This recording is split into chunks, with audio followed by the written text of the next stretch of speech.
Welcome to the Drew Yari Show.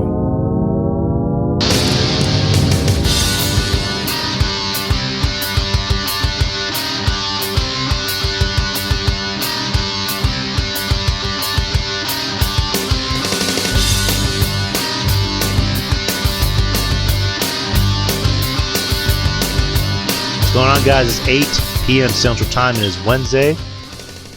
Welcome to the now known Drew Yari Experience.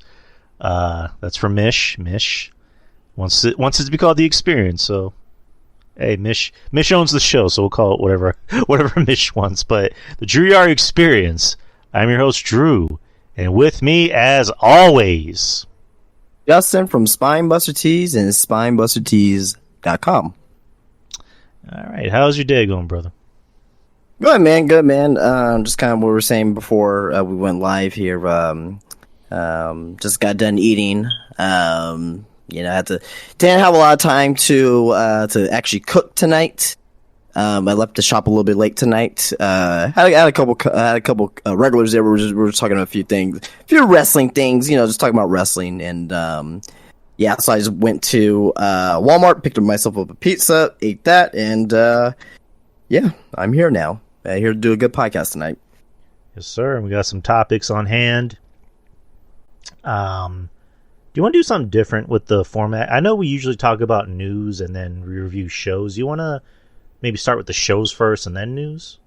It is however you want to go with this, so I'm good with that. Alrighty then. So we'll start with the shows. SmackDown, which was last Friday, June the 2nd, celebrating 1,000 days of Roman Reigns as champion, Universal Champion. There's a nice package, showing Roman Reigns passing each record. It's funny, it showed CM Punk's reign, which is like interesting. I know it's one of those things that they couldn't avoid, but it's interesting now that they showed a CM Punk graphic on WWE TV. Not that it means anything. I mean, it could, but it's just funny. But showing everyone that he's passed now at 1,000 days as a Universal Champion. We'll get to the ending segment a little later. But as far as Roman Reigns as 1,000 days as champion, I talked about it where I view him as far as like the echelon of the top guys in wrestling, not just champions. How do you view Roman Reigns? Like, where would you put him on your list as far as like top 5, top 10, top whatever? As far as like the guys in wrestling, the top guys in wrestling. Top 10. All right. Top 10, maybe. Yeah, as of right now, top 10. He's the greatest final boss in WWE history for sure. Right, has the music to prove it. Yeah, Julian Cannon from Wrestling Court calls it, final boss music whenever he comes out. I would definitely put him on a top 10. He at this point he's made the title, and he doesn't really need the title anymore. Like, the title is just a prop to him now. So speaking of title, Jesus, what happened? No, I said speaking of title, like Jesus Christ, man, that the new title, Jesus fucking Christ, man, it's terrible. Well. We'll see. We'll get that to the end of the show, or we can knock it out of the park right now, or we can just say. Oh yeah, because we're reviewing the show, so I thought we were going to talk about that. All right, yeah, fuck it. Well, we'll just we'll talk about the big parts, and we'll talk about the rest of the show afterwards. So, end of the show, Triple H come out and talk about Roman, talk about how amazing he is, and blah blah blah. Roman comes out, and then Triple H tells him, "We got a new title for you." Which is the exact same title as, or exact same looking title as the Universal Championship, the WWE Championship, but with a different paint job, as I put it. Not the new World Heavyweight Championship, which is a take from the big gold belt. Not even the new Intercontinental Championship, which I'm personally not crazy about, but at least it's new. Or at least it's like unique looking. No, it's basically the same championship with a different paint job. So, I mean, I was expecting maybe like a take off the big gold belt at least, or not the big gold belt, the Winged Eagle Championship. but they just gave him the same fucking belt. But I mean, lazy. Yeah, lazy booking. As Cornette says, lazy booking. Yeah, it's just lazy, 100% lazy. Like there's no excuse for it. I mean, maybe they're trying to save money. I don't care. It's still fucking lazy as hell. Like we had this title for 10 years now, right? When The Rock introduced it in 2013, and this belt's probably gonna be around for at least another 5 years. And it's the same exact design. Like now, I will say this: it looks better. It looks better than the previous WWE title and the Universal title. It looks better, in my opinion, at least. But still, it's still not a good overall effort with that. If anything, I will still be pissed off if they did this in a way. But the best version is the Snoop Dogg version when it's all gold, like the strap. You've seen that version before, I'm sure. Someone post a picture of it because I'm blanking on it right now. Okay, well, the Snoop Dogg version is a fantastic looking title. It's the same belt, but it's literally all gold, and it's like it looks great. But outside it's just lazy, and this WWE again, just don't want to do anything cool. They just want to do everything by the book, everything robotic and non-natural and stupid. So there you go. I mean, I can't tell if that was a Triple H thing or like a Vince thing, because it doesn't matter who did it. It's still crap regardless. Whoever passed that is crap regardless. So at the end of the day, I think the World Heavyweight Championship may be a Triple H thing, and this championship may be a Vince thing. I don't know, but regardless, it's not really a Vince. To me, it doesn't really matter if it was Vince or Triple H. It's just the title's crap, and lazy.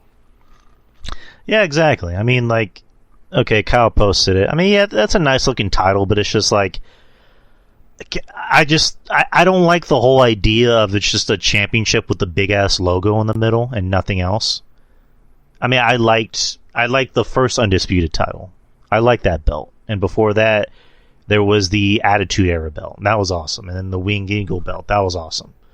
Or I don't know, why not? Why not go back to the original WWE title or WWF title? It's branding. Like that's what it is. It's just branding with WWE. And by all means, it's a smart idea for them. But they could have gone. They just give me a different belt. Like I just don't want to see the same belt for another 10 years.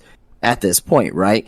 You did it with the new World Heavyweight Championship. Again, I really like the belt. The WWE logo could be a little bit smaller, but overall, I really like it, right? I don't care if the logo's in the middle. I'm just tired of seeing the same fucking belt. That's all. You know what I mean? Doesn't matter. Oh, we're gonna change it from blue to gold. Oh, new belt. It's ridiculously lazy. Right, it's like with the women's belts. They're basically the same shit with different straps and different coloring. It's like, you're supposed to be on Raw, you're supposed to be on SmackDown, have a belt that looks different. And if you want to add some color in, fine. But it's like, just change the fucking belts already. Especially the women's belts, especially the tag belts. We need new shit. And, whatever. Apparently they're working on new tag belts, but I don't know, we'll see. They just better be fucking different. If I see two belts that just have a giant fucking logo in the middle, I'm gonna be pissed. Like, come on. But anyways, the end of the show, you had Roman come out, and he's about to speak, and the Usos come out, and basically talk a little shit and say, "You haven't been a good brother. I'm here to protect my brother, especially Solo." Solo tells Roman, "I acknowledge you, my tribal chief, but those are my brothers." So he sides with his brothers for the time being, and then eventually he turns on Jay and spikes him. As they're walking away, Paul Heyman asks Roman, "What are we going to do about Jay?" And then Roman says he'll do what he always does and fall in line. Because earlier I forgot to mention, in the segment, he's telling Jay super kick him. What, did I stutter? Super kick him. Like, basically Roman is the manipulative, abusive boyfriend in the story, and Jay is the one trying to find the good in him, but he's scared. So this Friday, we'll get to Raw. Paul Heyman announced on Raw that Jay Uso has a big decision to make on SmackDown. So once again, this episode of SmackDown this Friday is going to be must watch. Yep. But overall, what'd you think of this segment? To me, this is one of the best segments ever on SmackDown. Like, this is fantastic stuff. Like, again, this is really the only storyline worth a damn in WWE right now, but damn it, this is, to me, this could be the most compelling storyline in WWE history. Like, I have no idea where they're actually going to go with this one. But that was definitely one of the most dramatic endings to a SmackDown ever. Like, it was that good. Had me on the edge of my seat for sure. It was that good. I did see when Soul says, "I acknowledge you my trouble chief by siding with my brothers," I totally saw like Soul immediately gonna turn. Like, that was kind of obvious. But outside of that, man, like, it was just amazing television for sure. I think they went over 9:00. I think. Oh no, they didn't go over 9:00. They went to 9:00. SmackDown doesn't go all the way to the 9:00. They always in like a 8:50 or 8:55, right? Mm-hmm. But no, like Fox said, no, you guys are good. Y'all can't. Y'all have to 9:00 tonight. Like no, y'all good. So yeah, man, it was really great stuff. Really, really good. So the rumor for Money in the Bank is that I don't know if it'll be the main event. It probably will be, but the rumor match is if it's involving Roman, like, it will be the main event. Yeah, the Usos versus Roman and Solo. If that's the case, like, what do you do for SummerSlam? Do you do Cody versus Roman again, or do you do maybe like Roman versus Jay or Roman versus? So let me ask you this: how's Cody going to get there? That's a good question, because like it's funny because I mean, it doesn't matter about the fucking brand split at this fucking point. I mean, you got fucking Dana Brooke, who's a Raw talent, show up on NXT last night. Like, right? This is what I think. I think that they may do a one-on-one match with Jimmy and Roman, maybe, because we haven't had that yet. This is just me thinking out loud. I don't know where they're gonna go. Then I think they may do the tag match at SummerSlam.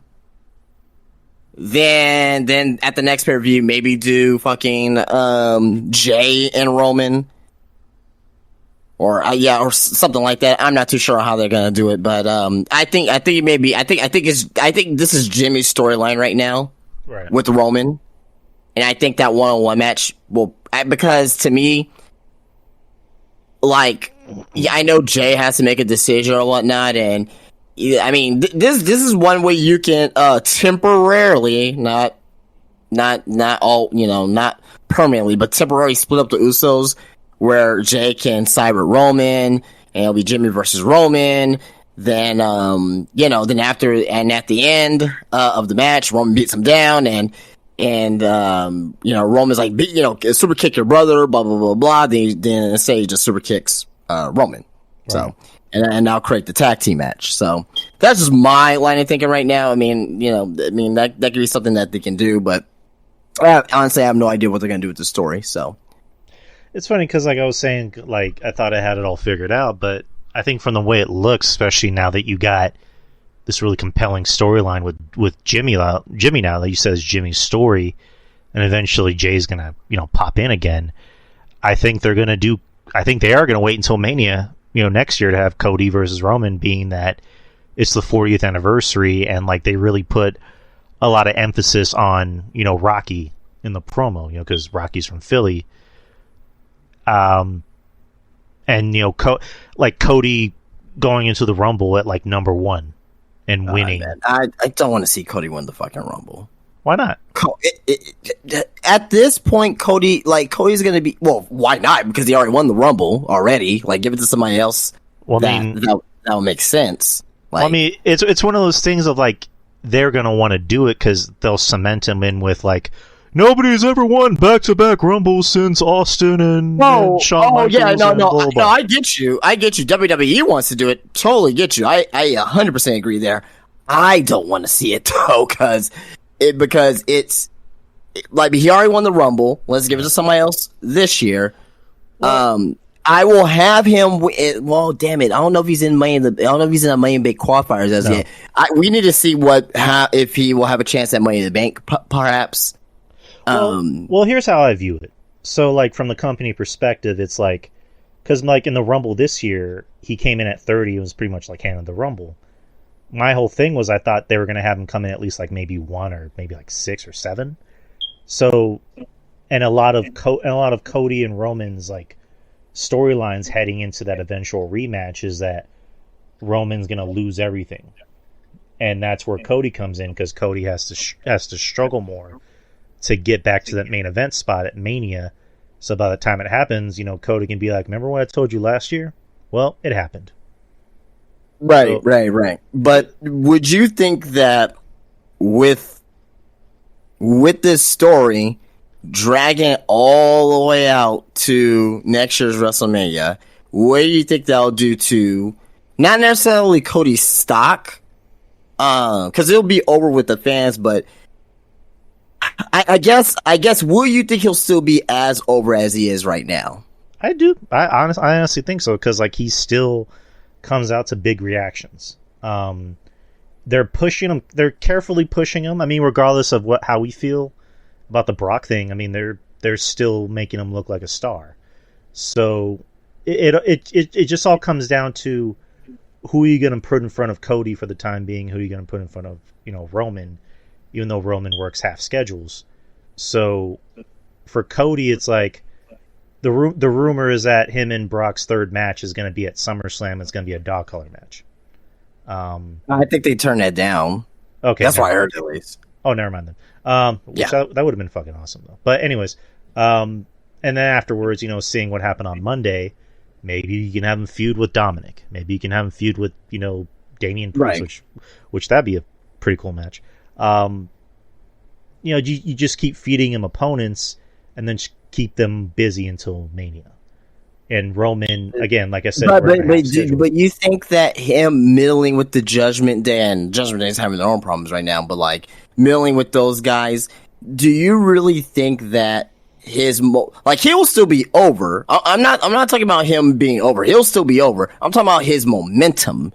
Do you think he'll still have that momentum as he did coming into this year's Royal Rumble? Going into next year's WrestleMania, I don't think he'll have that same momentum. I don't. I personally do. By the way they're booking him right now, I don't see it. I don't know. I do personally. It just all matters how they keep pushing him and how they make him stay fresh. And it's also that's gonna be difficult. I think that's gonna be difficult. No, man. No, I hear you. Yeah. And also, he's selling, the arm injury. So and don't get me started on that shit either. Oh, Jesus Christ.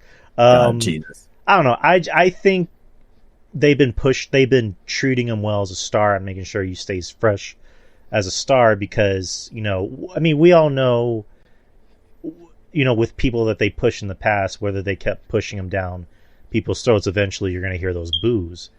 So I don't know. I personally think Cody's going to be fine where he's at come next year if they do it.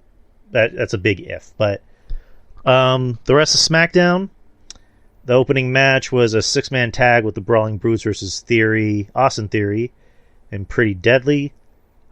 Theory and Deadly won. Good match. I mean, they seem to really like Pretty Deadly because they're giving them these big spots. Yeah, they're more for the how should I say? They're more for the main roster than they were for NXT. They fit like a glove for the main roster. Yeah, because the main roster is about characters, right? And Vince loves characters. Everybody else loves characters. They fit, and another thing is they can also work. So, I mean, and they've grown on me because before I wasn't too nuts about them. Now I like them. They're actually kind of funny.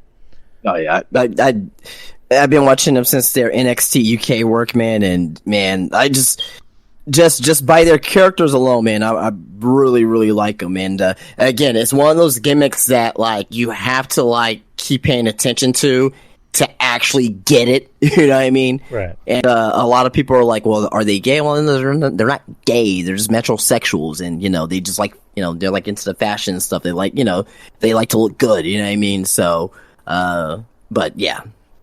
Yes, boy. Yes, boy. Next match was the OC versus Hit Row. OC won, after which AJ hit a phenomenal forearm on who was he? Francis, whatever the fuck his name was. Abdallah, yeah. Yeah, whatever. It was a match and it happened. And why did the screen freeze? Give me 1 second. What the hell? Okay, here we go. I'm back. I'm looking at the results. Afterwards, you had the Grayson Waller effect with Asuka, and a bunch of other women came out who I'm assuming are going to be in the Money in the Bank. I kind of missed this because we were out to eat, so I was watching a little bit of SmackDown as much as I could on my phone, so I wasn't really paying attention to this segment. So what did you think about the segment if you watched it? It was a segment. All right. Grayson Waller looked good there, but just overall, it was just a segment. All right. Next is you had a Money in the Bank qualifying match. Zelina Vega versus Lacey Evans. Zelina wins. Now she's in Money in the Bank. Yep. But, no, I was just say thank God to Zelina winning. Right. Lacey Evans coming out to, I guess she looks like Sergeant Slaughter now, which Sergeant Slaughter's daughter did not like that at all. So I don't know. They've given this woman so many gimmicks to the point where it's like, who is this bitch supposed to be? I mean, the Southern Belle gimmick was stupid, but it at least got her over. Oh, I like that gimmick. Like, you bunch of nasties.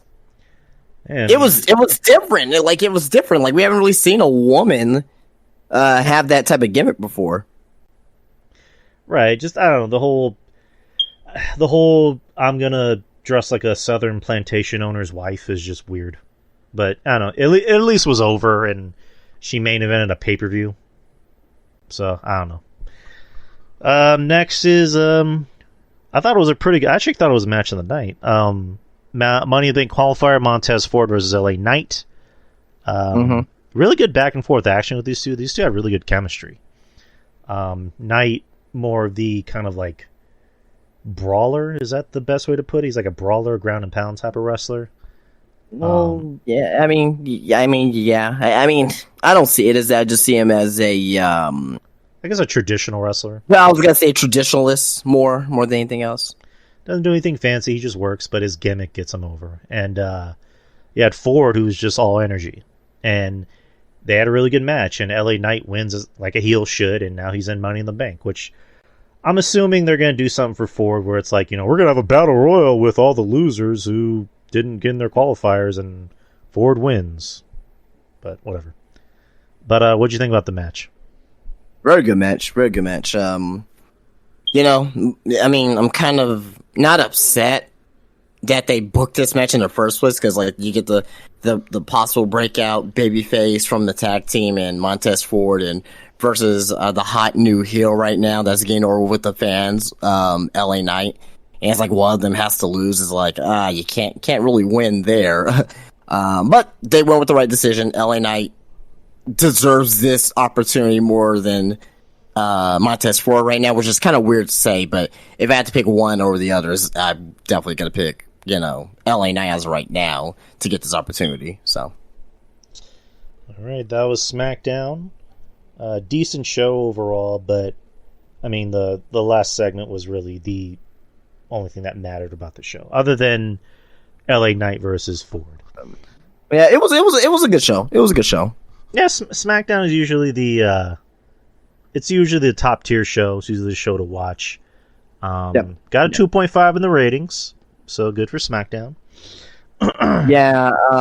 Speaking of that, real quick, I actually do have the the ratings here on the docket. So SmackDown got a point. Wait, that's the wrong way. 0.73.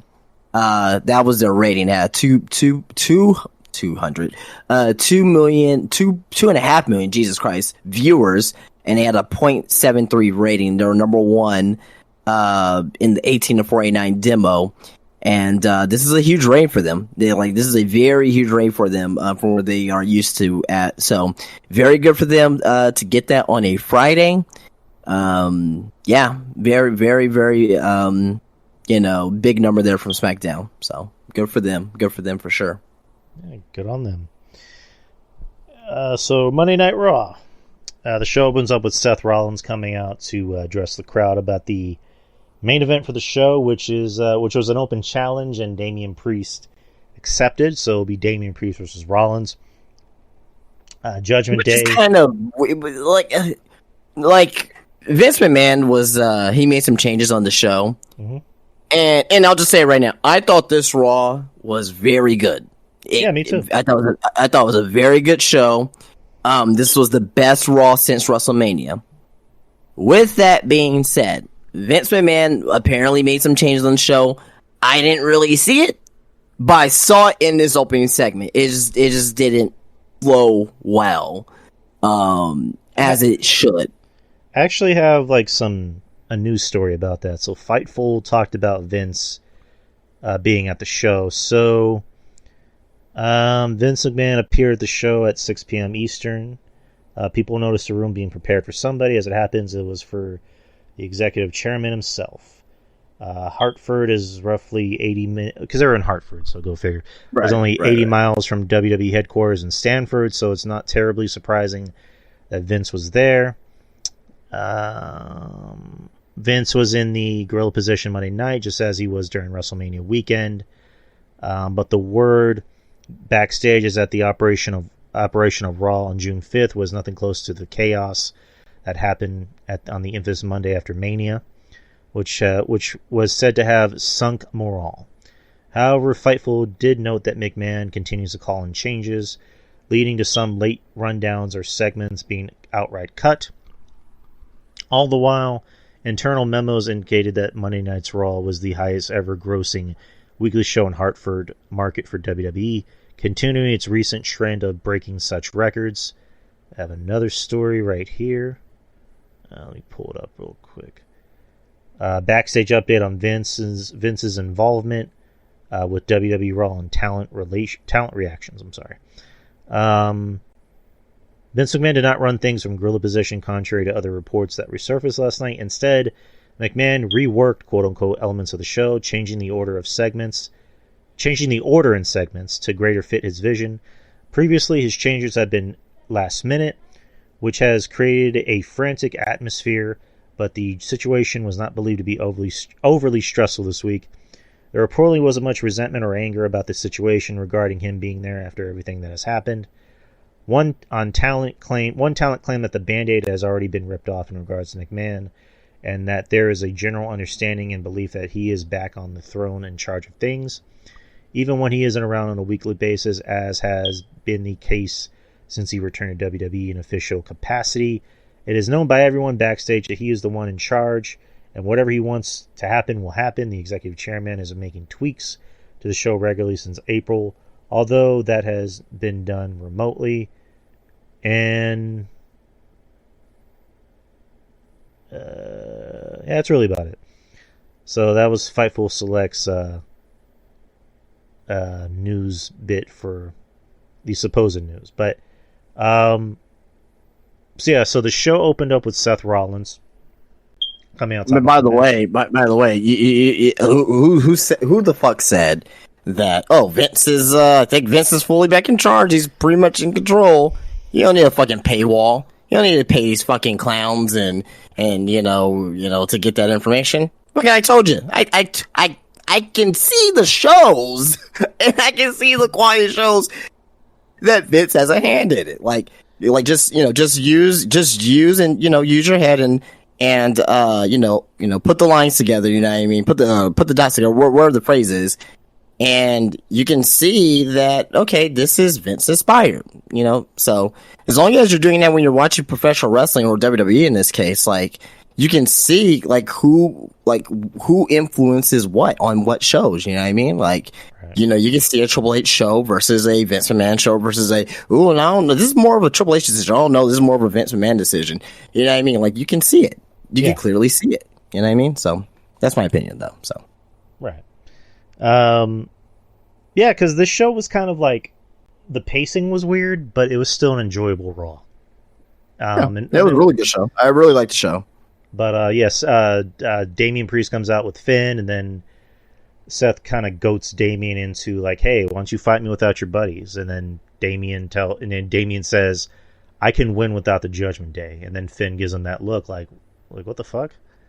So that, I guess, sets up a problem with the Judgment Day, which will Finn gave him the side eye, so. I can see, and this is good. This is good for Damian Priest. I think he can be a breakout babyface for sure. Not like how he was, you know, when he was the United States champion.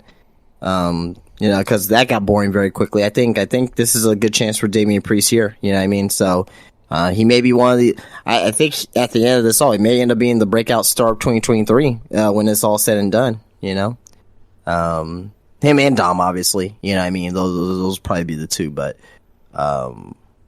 Yeah, man, this is good for him, and it looks like the ball's starting to get rolled on this a little bit. So this may be a slow burn, maybe past SummerSlam for this. Oh yeah, definitely. It's weird because you see a lot of baby faces that get over as a baby face, but you notice as soon as they become a heel, that's when they become more over with the crowd because people, they want to see more of an edge to a character. And you know, when Seth was being, or not Seth, Damian was being, you know, what they call him, the Archer, the something Archer? Archer of infamy. Yeah, I mean, like, yeah, he was cool and it was awesome, but it's just like, you don't really have a lot of depth to your character other than, you know, you're a kick-ass, you're an ass kicker, and you have, like, cool moves, you have a cool entrance. Like, right. You need more personality. And ever since he joined Judgment Day, he's had more personality. He looks more comfortable out there.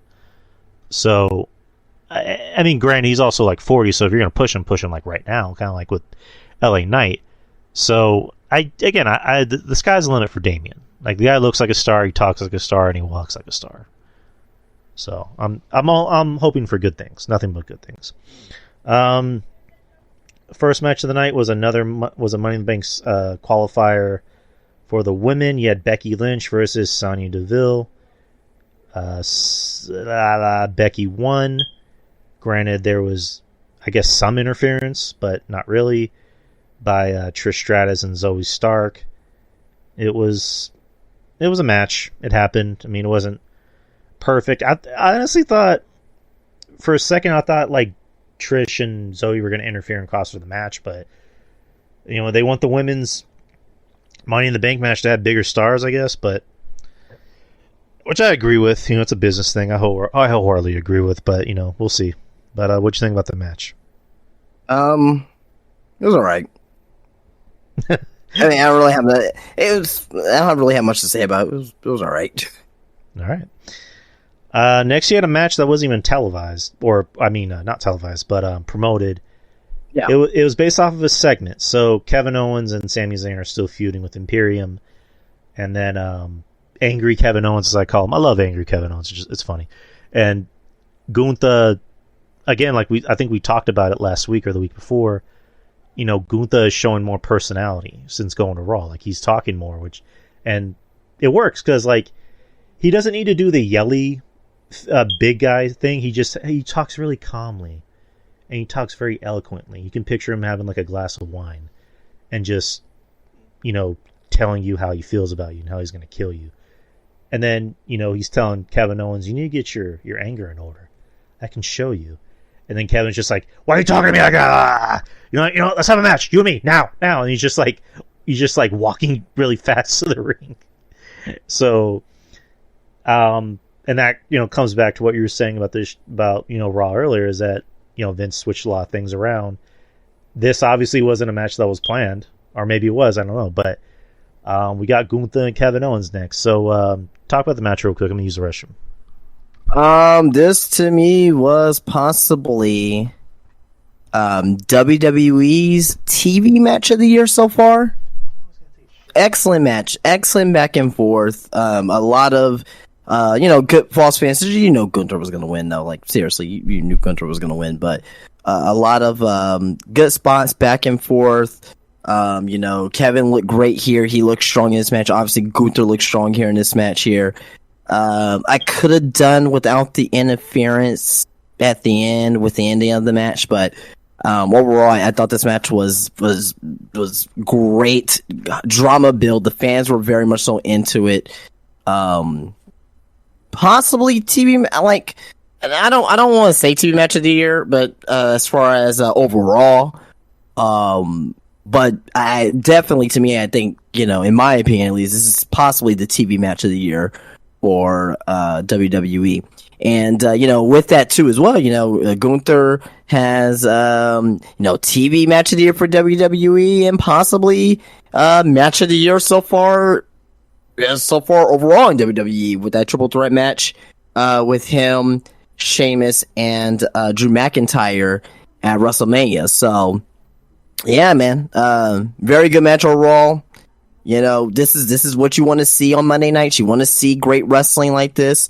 This is what's gonna, have fans be more invested in the shows because they're gonna, maybe see at least one great match a week. And with this here with the new, I don't really want to call it a brand split, but if WWE is claiming it to be a brand split, then I think this is a very good thing for them, and hopefully we'll continue to see more like this, more stuff like this going forward. I think Drew's still in the restroom, so there you go. Drew's in the restroom right now, doing his restroom shtick. I don't have a lot to say here at this particular point in time, other than hope you guys are having a great day out there. Hope you guys are having a great day out there for sure. Great day, great week. Is anyone watching? I'll pose this question: what you guys are watching tonight on TV? Anything? Are you guys watching anything interesting tonight on TV?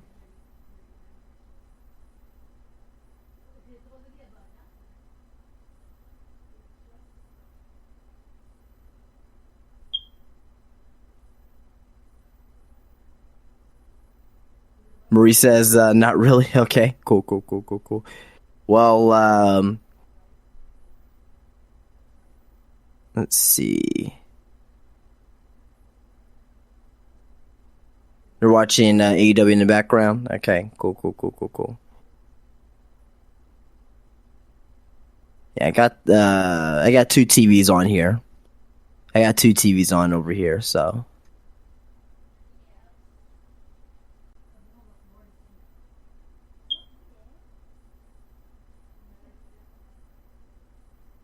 So I got the game on over here right now. Miami is down by 3. Down by 4. Sorry. Jokic is at the free throw line here. So.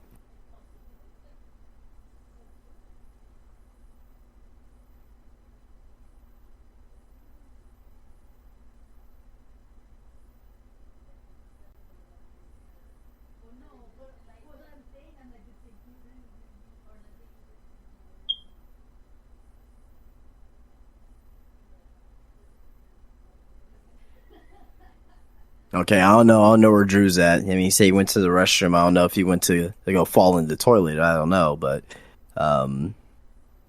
yeah. I mean, I have news stories here, but I don't want to get into them as of yet, unless in case Drew talks about them. So it's like, we're kind of at a standstill right now. I don't know much more I can say about the match other than what I said already.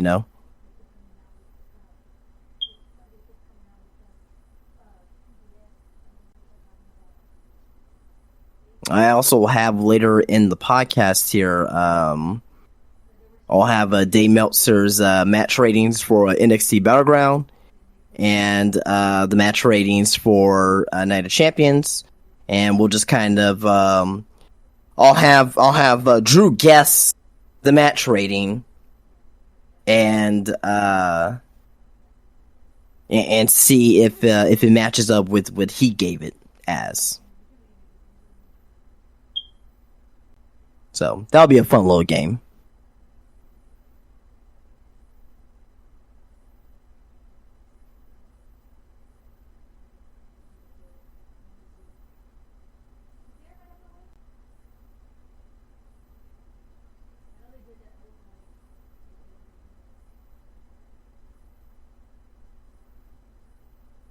Let's see.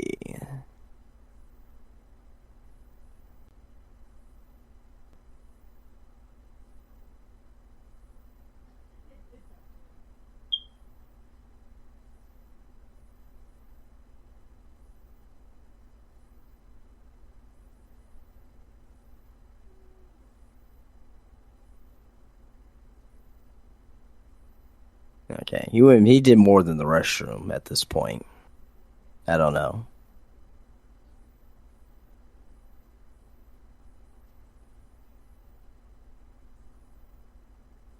The hemp belt was pretty cool. Hemp belt was pretty cool.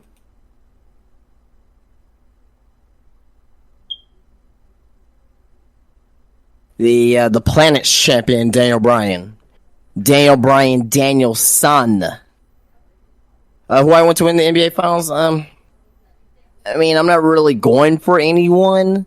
It'll be cool to see Miami win because they're the 8th seed and no 8 seed has done it before. You know what I mean? So it'll be cool to see Miami win. I'm predicting Miami to win the finals. I just think that they are more more gritty. They're more hungry. You need that in a this far in the playoffs. The Miami doesn't have more talent than Denver. Actually, Miami doesn't have more talent than possibly all the teams that they play. Probably with the section of the Knicks. But Miami has one thing over all these teams that they play in the playoffs. They are more hungry. They have more drive.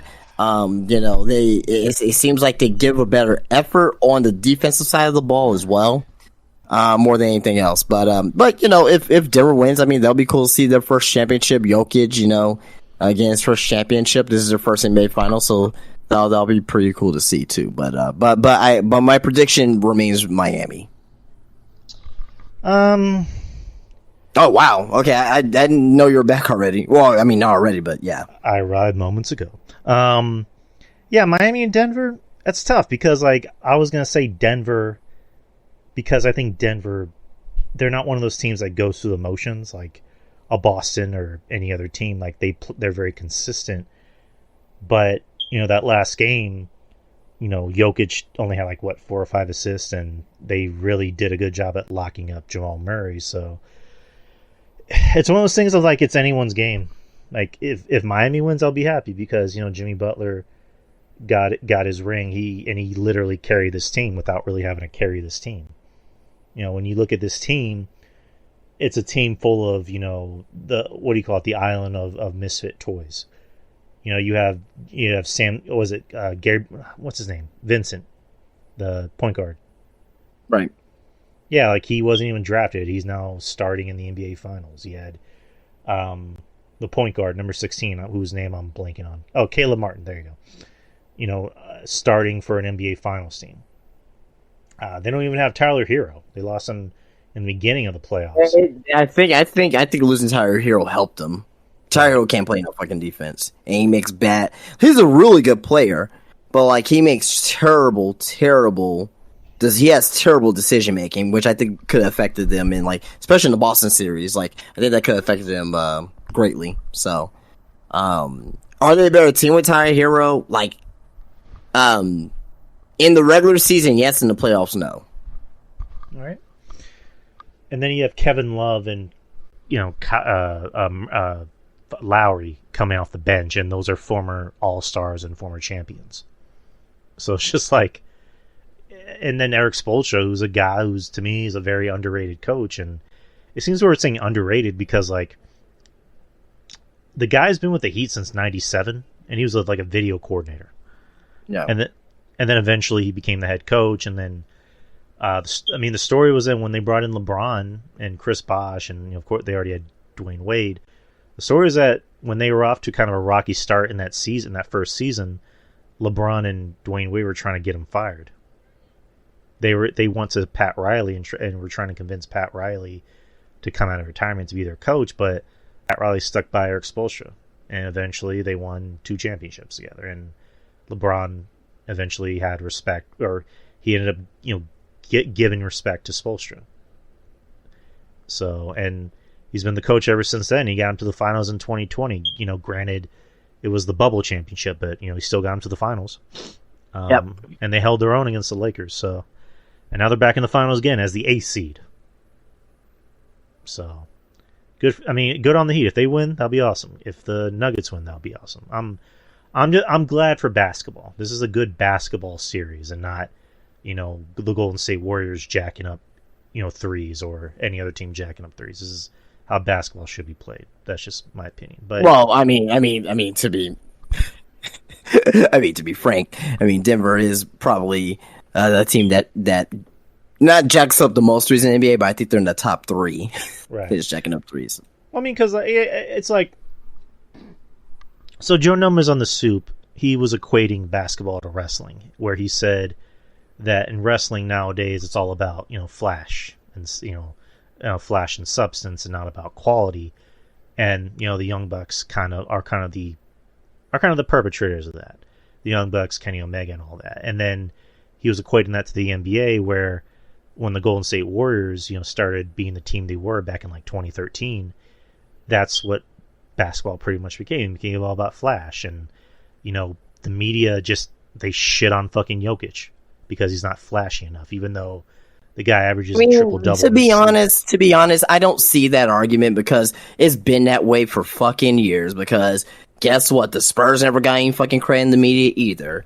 And who they were talking about? They were talking about like Allen Iverson. They were talking about fucking, Baron Davis, and all these other guys. So it's been that way for years and years. I think basketball just evolved as far as the way that analytics is so involved with basketball now, where it's like, hey, it'll be better if you build your team around shooters, and if you put up more threes. Analytics shows that, hey, if you put up more threes, you will score more points. Eventually, due to the statistics. So I really just think that basketball has evolved, not necessarily because of flash per se. Basketball by itself is a flashy sport. It's been flashy since like fucking Dr. J, right? Dr. J with his fucking afro doing, dunks. Back then, that was considered flashy. It was like, no. You're not supposed to be dunking the ball on people. That's a technical foul, and da-da-da-da-da. You know what I mean? And, so when Jordan first came out, oh my goodness, they thought this guy was fucking, killing basketball. Pretty much at this point, as far as the way he played the game. And, he's doing, these windmills, and, he's, sticking his tongue out, and he shoots like, 35 times a game, and all this stuff. So I think that argument is just more of basketball just, evolved, more than just flash, because basketball is a flash sport in general. Not like baseball or golf or anything like that. Well, yeah, everything evolves. Everything has to evolve. I guess the point I'm trying to make is that, like, in this era of, it's all about shooting threes, it's all about, doing fancy moves, you see a guy like Jokic who averages a triple-double, but he's not the most athletic-looking guy. He doesn't really do anything that's, overly crazy, but the guy averages a triple-double in his sleep. But yet... his passes, I don't know if you've seen his passes. This guy's doing, like, behind the back. Right. Yeah, like, but everyone has their own flash. Like, if you're that good, like a Jokic or like a Joel Embiid or right. Steph Curry, LeBron James, you have to have some type of flash in your game. Right. So, but yeah, I digress. Right, but I mean, I guess we'll get back to the show. But like, you know, you look at like a guy like Antetokounmpo, the guy is built like a fucking house. You know, Joel Embiid is a beast, and then you see Jokic, and he's just like kind of gangly looking and really out of shape, and doesn't really move that fast. But he kind of has old school mentality to him. Like he'll play in the post a lot, which is kind of like Tim Duncan. Yeah, and it's just, you know, Jokic does shoot threes, but he doesn't make that his whole game. He'll make the post his game, and he'll do like really nice behind the back passes. So yeah, as he should. You know, he's a center, so he will have that post game. Yeah, I mean, but he can spread the floor as well. You know what I mean? You know, someone like Steph Curry, you know, he's a guard, and he's a damn, you know, possibly, you know, some people say maybe the best point guard of all time. I don't see that, but if you put him top 5, I definitely won't argue that. But you know, he's the best shooter in NBA history for sure. You know what I mean? Like, I don't think has anyone seen a shooter like him, and nope. You know what I mean? And plus he has the handle as well to have it. You know what I mean? He has great ball handling too as well. So, but you know, like you can't just get by on a simple crossover. You know what I mean? Like how Tim Hardaway did it. Like if that's all in your repertoire, like you don't make the NBA. So you need to have, you know, an in and out. You need to have a hezzy. You need to have a behind the back, you know, between the legs. You know, you need to have that in order to, like, in another 10, 15 years from now, there's going to be something even more that's going to involve the game even more as well. So, you know, the game evolves along with, like, you know, the NFL, right? The NFL evolved with, you know, because back in the day, like 25 years ago, what was it? Mostly running plays and slowing the game down, and you know what I mean? And that's why you have, like, 25 years ago, a lot of low ass NFL scores. Now NFL has the highest scoring ever because A, the rules is different, but also B, they throw the ball a ton. You know what I mean? Throw the ball on first down, second down, third down. You know what I mean? And you know, teams are averaging 25, 30 points a game in some cases. You know, I think I'm not too sure on baseball, but I think baseball scoring is up as well. I know hockey scoring is up as well, so everything's evolving to me. I guess this is just my guess, just to make the sports more digestible and more more easier to watch. But you know, there's a conspiracy to everything. That's my conspiracy. All right. So right before I had to go to the restroom, we got to Gunther and Kevin Owens. Great match. Obviously, I mean, both guys can work. Both guys are grapplers. They're brawlers. It's funny because, like, the match kind of started out a little slow. I think the audience was trying to, like, get used to the match because this wasn't an advertised match. But you know, later on down the line, the crowd was really getting used to the match, and of course, there was, like, interference from Imperium, and, you know, Sammy was right there, and there was at the end of the match, Gunther goes for a roll-up and gets the win, which I didn't like, personally. I mean, a guy like Gunther shouldn't win with a roll-up. I mean, I don't know if maybe they were trying to protect Kevin Owens and Gunther. I get Gunther, but it's just, if anything, this match probably should have ended in a double DQ. I mean, that's just me, because it's just the idea of Gunther winning with a roll-up is just silly. So I wouldn't mind seeing this match again under, like, better advertising, bigger circumstances. Yeah, bigger, right? Bigger, something that's bigger than that. Yeah. Yeah, this is definitely a pay-per-view match. But what did you think about the match?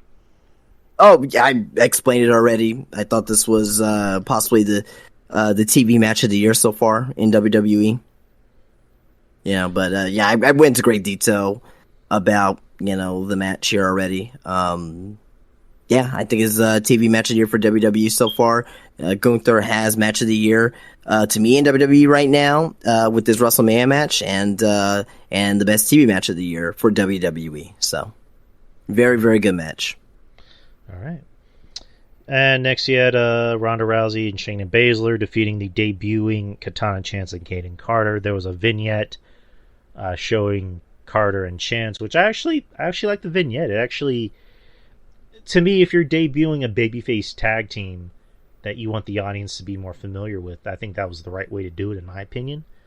Because they came off as really likable. They came off as people that you want to hang out with and be around, and they just seem like likable people, and they actually seem like they're friends in real life. I had no idea Caden Carter played basketball in NCAA.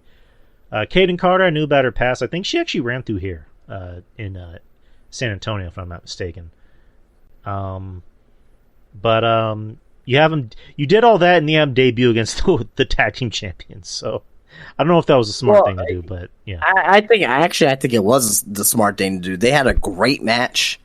They are the best women's tag team in WWE right now. Period. I mean, probably the only women's tag team in WWE outside of Ronda and Shayna, to be honest. But like real tag team, not like a makeshift thrown together tag team, like a real tag team. But they look very impressive in this match. I think they did the right thing here. It basically is to show them like, hey, we can hang with these women. We can't beat them now, but we can beat them eventually. And I think eventually that I think Ronda and Shane may have these titles for a little while. I don't see why they will just give up these titles here. I think they'd be the ones to take titles off of them if everything goes well. They look that good in this match. Kaden Carter and Katana Chance, like Case and Kanzaro, with their 450 splash, that neckbreaker combination. Love that finisher. They have some of the best. They have some of the best finishers, one of the best finishers, I should say, in WWE right now with that maneuver there. But yeah, I think this did them well more than harm at the end of the day, because they got a great reaction from the crowd, showing that they almost beat Ronda Rousey and Shayna Baszler. And I think going forward, I think this could give them some momentum. All right. I mean, that wouldn't be a bad idea. I mean, you're right. Chance and Carter are probably, they're not just the best women's tag team, they're the best booked tag team, because they actually look like a tag team. Every other women's tag team just seemed like they were a makeshift team, whereas these two have been a team for a really long time.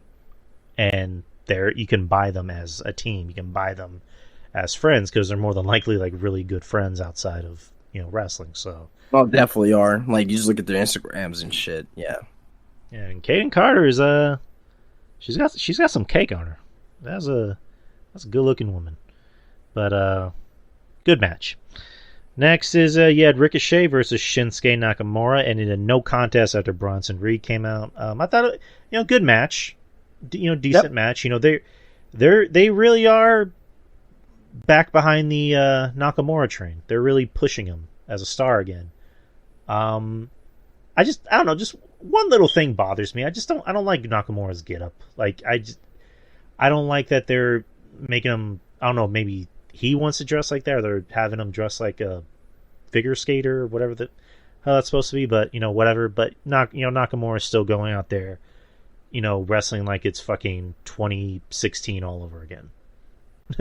But and then Ricochet's Ricochet. You put him in the ring with somebody that can lead, and he's gonna do great. And he looks like he's having fun. So, and then Reed comes out, so I'm assuming we're gonna have a program with Nakamura and Reed, which I'd be fine with. I mean, Reed actually got a reaction when he came out and disrupted the match. Yeah. They were saying like Bronson sucks, which, yeah, that's a great sign there. But yeah, good match overall between these two here. Bronson and Reed coming out, getting, that's definitely getting some heat there. But yeah, I was fairly pleased with this match and what they did afterwards. So next, you had Miz TV with Cody Rhodes. Cody talking about Brock, and then Miz saying, "I brought out another generational talent, Dominic Mysterio." Dominic with Rhea, of course, because he can't go anywhere without mommy. He comes out to talk a little bit of shit to Cody, calling him a deadbeat dad, just like his deadbeat dad. And then Cody proceeding just to talk a little bit of shit to Dominic, saying, Ray wasn't perfect. He made some mistakes. I'm looking at it right now. and then said, your prison tattoos are worse than my tattoos. And he talks a little bit. He talks more shit to Dom. Dom walks away, but then Dom ends up slapping Cody, and then of course he hides behind Rhea because nobody's gonna hit Rhea yet. And then turns around and hits Miz in the face. So I don't know if they're gonna do this as a match next week, or maybe wait for this down the line. But what'd you think about the segment? I was okay with it. Right. I mean, I didn't really have much. I was okay with it. I hate Miz TV. I hate the whole part. But the heat that Dom gets is very good as well, and maybe this will lead to Cody versus Dom, or I'm pretty sure they may have a match against each other at some point. But overall, I thought I was decently okay with it. And then what the hell's her name? Brandy put up a tweet saying, Poppy won't hit Mommy, but Mommy will. Or her, of course, referring to her. And then I think Rhea replied to it. Let me pull up her tweet real quick. Okay. Did she share? Is it up here? Did she take it down? I thought she replied to it. Oh, never mind. But yeah, supposedly Rhea replied to it. I literally just can't find the fucking reply, but whatever. But yeah, good segment. I mean, I wouldn't mind a Cody and Dom feud. I mean, this could do wonders for Dom. Absolutely, yeah. Working with a guy like Cody, who, I've said Dom being with Judgment Day is the best thing to happen for him, not just because he's getting the massive heel heat anywhere he goes, but it's like he's really improved in the ring. Being around other wrestlers to kind of show him how to work. Put him in the ring with Cody, a guy who can lead. Like, it can do wonders for him. Like, you have the biggest babyface in the company versus one of the biggest heels in the company. Probably the biggest heel. Yeah, I'm looking forward to that if that happens. Next, you have Money in the Bank qualifying match. Zoe Stark defeating Natalya. Zoe winning. So Zoe and Becky are in Money in the Bank, so good for them. And lastly, or I guess the last match before the main event, Indus Sher beat down Cedric Alexander and Shelton Benjamin. The match didn't even happen because they just beat the shit out of Cedric Alexander. But what are your thoughts on Indus Sher? My thoughts? They're going to win the tag team titles from Sami Zayn and Kevin Owens. All right. I wouldn't mind that because they look like a fucking tag team.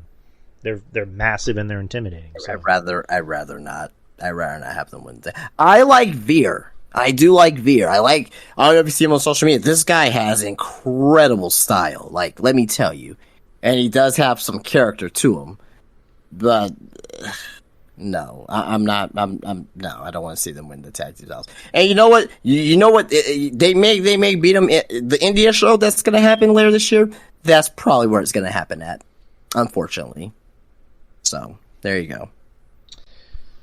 All right, so that was Raw. Raw was actually pretty good. It was the best Raw we've seen in a while. So best Raw in like the last 7-8 weeks, however long WrestleMania was ago. All right, let me pull up NXT results.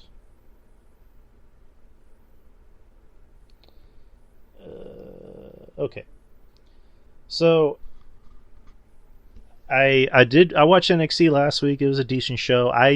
Unfortunately I missed it last night because I was at the movies. So I did see what happened. I saw results. So I'm just going by Bleacher Report.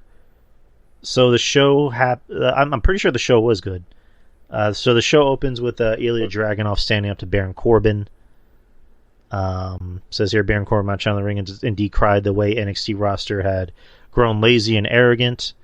And Ilya Dragunov interrupted to challenge him to determine the true number one contender to the NXT Championship. What did you think about this segment and what exactly happened? So, I mean, it was okay. I mean, NXT last night was, I thought it was good. I thought it was good for the most part. But, this opening segment here was just there for me, honestly. Like, it didn't really, like, get my, my penis going, if you know what I'm saying. I'm just kidding. But, just Baron Corbin being there was like, I don't care. I don't care. Right. I don't care. I really don't. Now, seeing Ilya and Baron Corbin possibly have a match in the future, probably be a good match. Probably be a good match. I still don't care about Baron Corbin being there. Like, it doesn't really, do anything for me at the end of the day. So, but, after that, you had Braun Breaker attack Ilya, so I don't know if...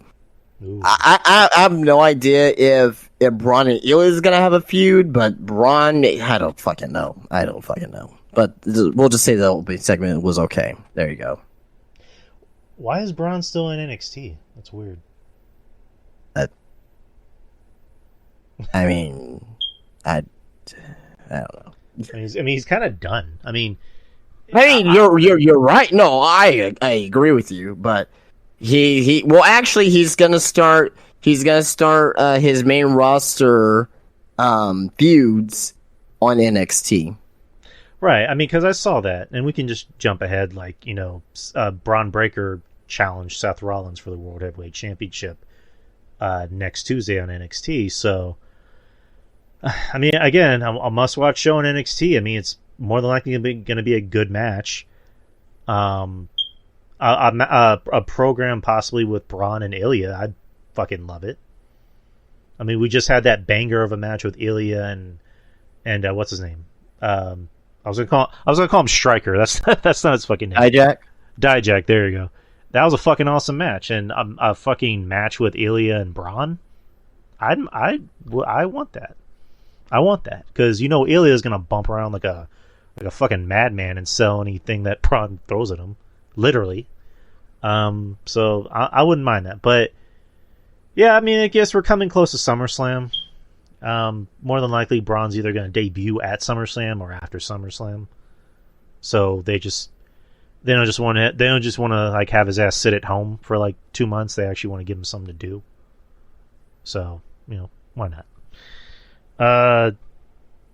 So next you had Diamond Mine versus Schism in a mixed tag team match. Schism won by pinfall.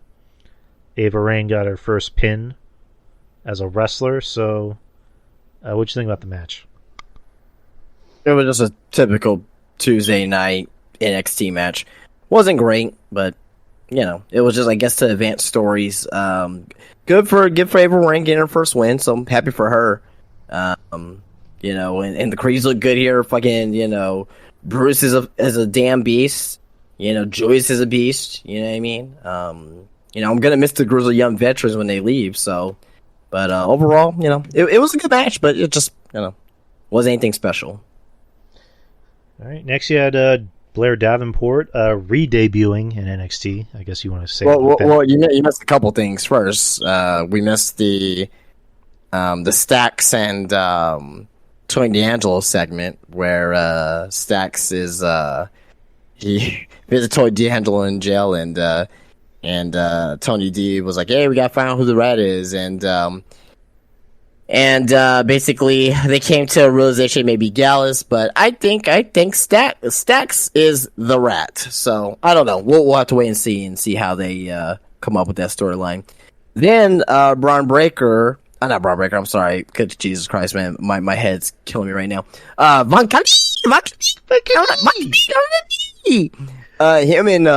Him and Robert Stone went to I guess like to the shrink's office. We'll just say, and Von Wagner was like, "Oh, we better leave. I don't want to be here." Blah blah blah.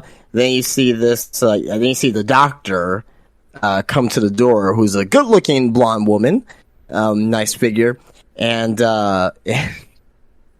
Von Wagner's like, he's like, "You know what? Maybe I should stay." So maybe we should stay after all. And basically, Robert Stone's like, oh yeah, let's go in together. He's like, no, you stay here. And so he went in he goes in with this with the doctor or whatnot, and he makes like this fucking weird ass smile. And yeah, there you go. So those are 2 seconds before the Blair Davenport match. All right. But yeah, Blair Davenport re-debuting in NXT versus Danny Palmer. Blair got the win. What'd you think? Blair Davenport, she's money. She's money. She's really good. Mrs. Will Ospreay, former Mrs. Will Ospreay. So, I won't say there's an influence there with it, but she worked in Japan. You know what I mean? Like, she worked in Japan. You could clearly see that, that she hits hard. At one point in the match, the Indian Secrets of the match, she grabbed Danny Palmer's arms, did a basically like a V trigger, if you want to say, but just a knee strike to the chin, and did a Falcon Arrow. So so she has a better repertoire than most women already. So to me, she doesn't need to be on the main. She doesn't need to be on NXT. She needs to be on the main roster. But I understand why she's in NXT because no one knows her yet. I'll probably give her a year, have her win the NXT Women's Championship, then just bring her ass up to the main roster because she's. To me, I'm not saying that she's revolutionary and everything, but she's really good. Yeah, she is really good. She has a unique look and she can fucking work. And maybe being with old Will taught her some things. So, and she was in Stardom too as well. So so she went up against women like like Tom Nakano and Giulia and. Mina Shikawa and women like that, you know what I mean, who are hard hitting women there. So, good for her, and she had a little stint in AEW as well. So, so she's very she's very seasoned already in comparison to some of the other women down there. Yeah, and we need more women like that.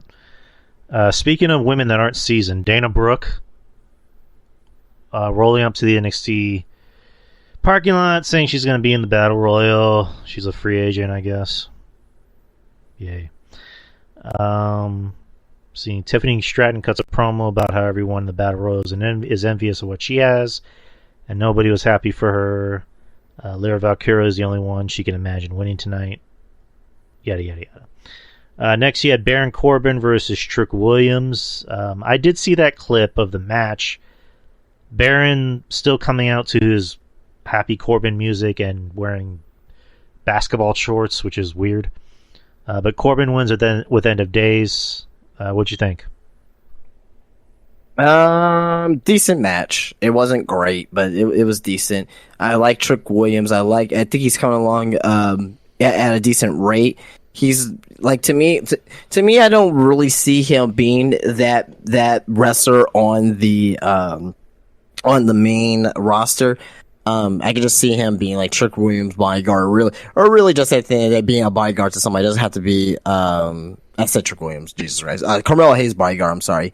But he doesn't have to be, Carmelo Hayes' bodyguard on the main roster. He could be a bodyguard of somebody else's, but, I just don't see, at least right now, I may be wrong, and I have been wrong before about some of these things, but I just don't see him being that guy on the main roster that is really gonna, change things up or become somebody special to where that, we will see him wrestling every single week. Because if you make Trick Williams a single star on the main roster with how he is right now, he ain't getting far. So I think he's better utilized as a bodyguard type. So, and a hype man.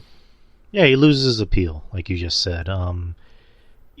Eventually, you're going to want to train him and just keep him in that role for as long as possible until they feel comfortable with putting him as a singles guy, or he feels comfortable with that. Maybe he's more comfortable with just being the bodyguard, which there's no shame in that. Let's see. Looking on here, Mustafa Ali was interviewed backstage. He's a free agent. He's here with a pen in his hand, ready to write the new chapter where he finally becomes a champion. So I guess Ali's gonna officially be in NXT. What do you think about that? I'm not speaking about anything about brand split or I'm not speaking about that. I'm not. There's no reason to. All right, I get you.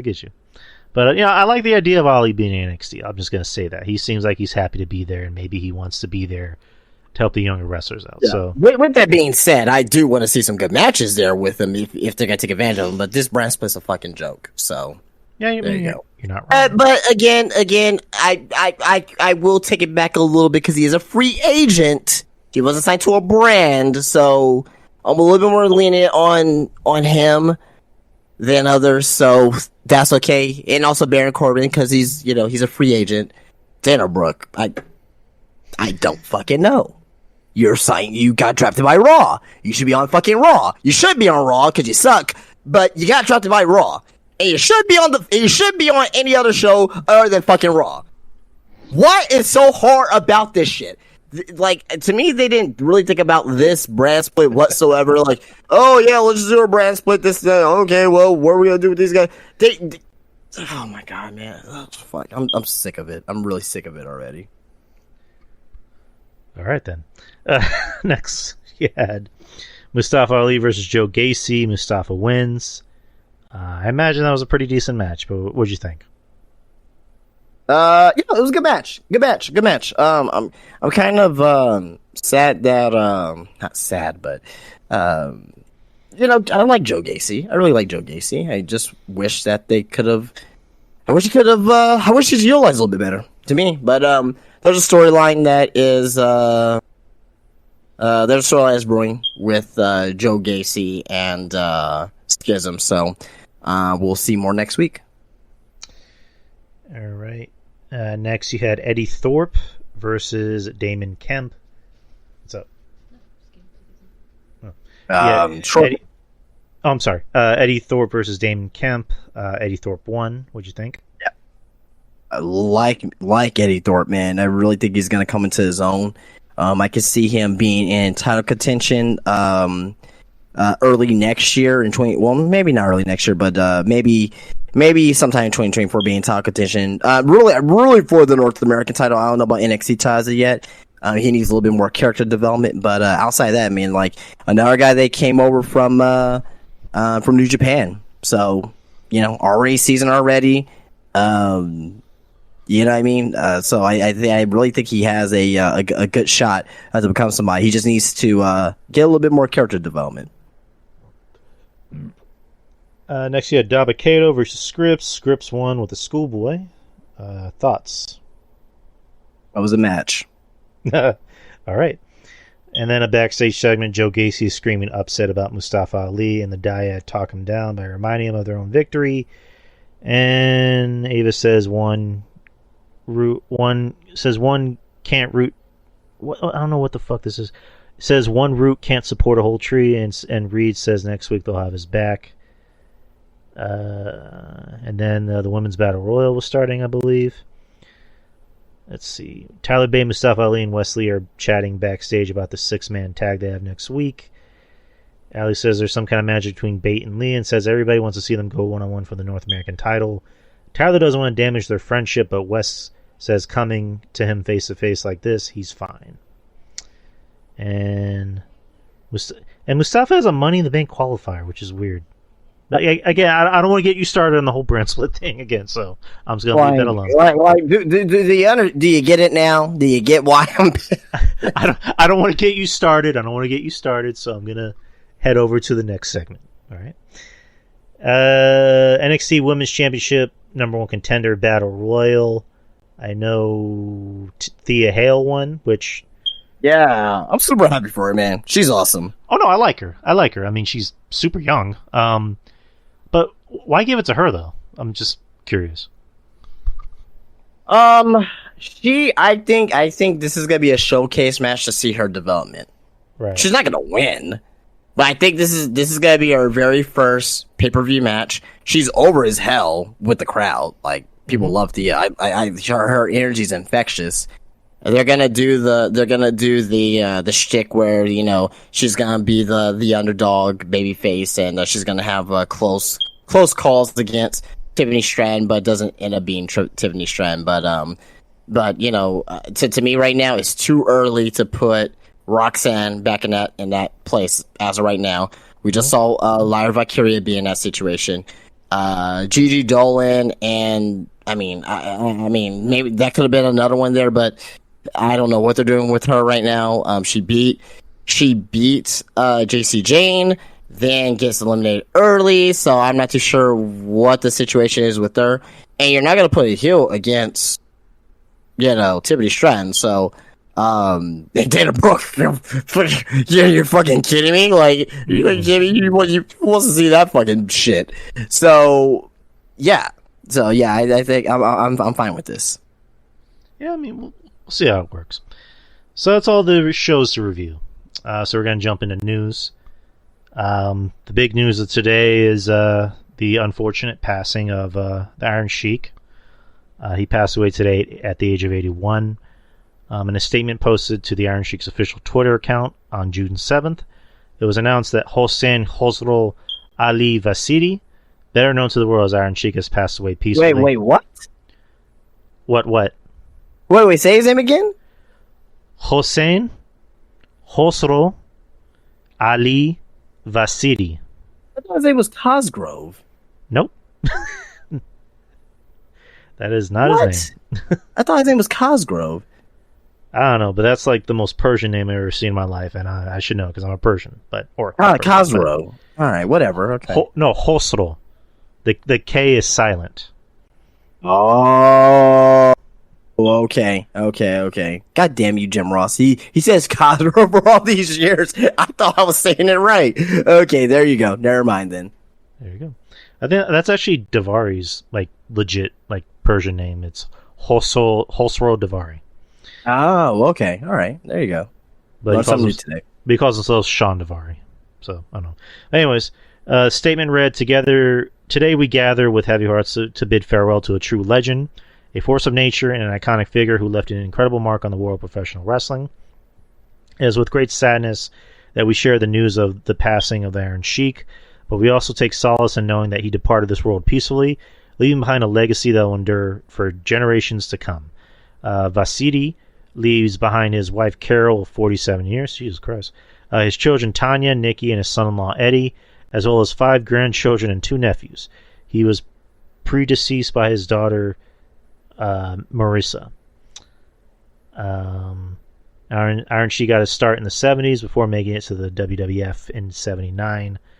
Left in 80, came back in 83, dethroned Bob Backlund to capture his one and only WWF Championship before losing it to Hogan, which kickstarted Hulkamania. And then won the Tag Team Championships with Nikolai Volkov at the very first Mania in Madison Square Garden. He also competed at WrestleMania 2 and 3 before winning a gimmick battle royal at WrestleMania 17. Was inducted into the Hall of Fame in 2005. His last match took place on the independent scene in 2007. So he stopped wrestling. He stopped wrestling a while ago. So, R.I.P. to the Iron Sheik, the Sheiky baby, I break his back, I make him humble, Bubba. I mean, and we always talk fondly of Sheik on here, so this is not like any fake love or anything like that. So we always talk very fondly of the Sheik, and I'm gonna miss that crazy son of a bitch, man. I tell you that, man. So, yeah, man. If anything, I think the reason why Sheik is so, looked very fond of is that he never broke kayfabe. He's always in kayfabe. You don't know if he was kayfabe or shooting, but he was that dedicated to the character, and that's what you need in wrestling. You know what I mean? I wish some of the talent nowadays will keep that. I guess the one few wrestlers that keeps kayfabe no matter what situation that they're in is nowadays is MJF. So, I don't know. I don't know if that's any type of. I don't know if MJF saw Sheik as an inspiration or anything like that, but near here or there. But and also what gave Sheik his relevance is that in the wrestling world, at least, is that after his career, he started doing shoot interviews, and he has some of the most legendary rants that you can find on YouTube today. So rest in peace, Sheik, man. We'll miss him very much. I never had the chance to meet him, man, but man, it sucks, man. It really sucks. But he was in bad health for years and years, so I'm glad to see now he can now suplex and break Ultimate Warriors back in heaven now.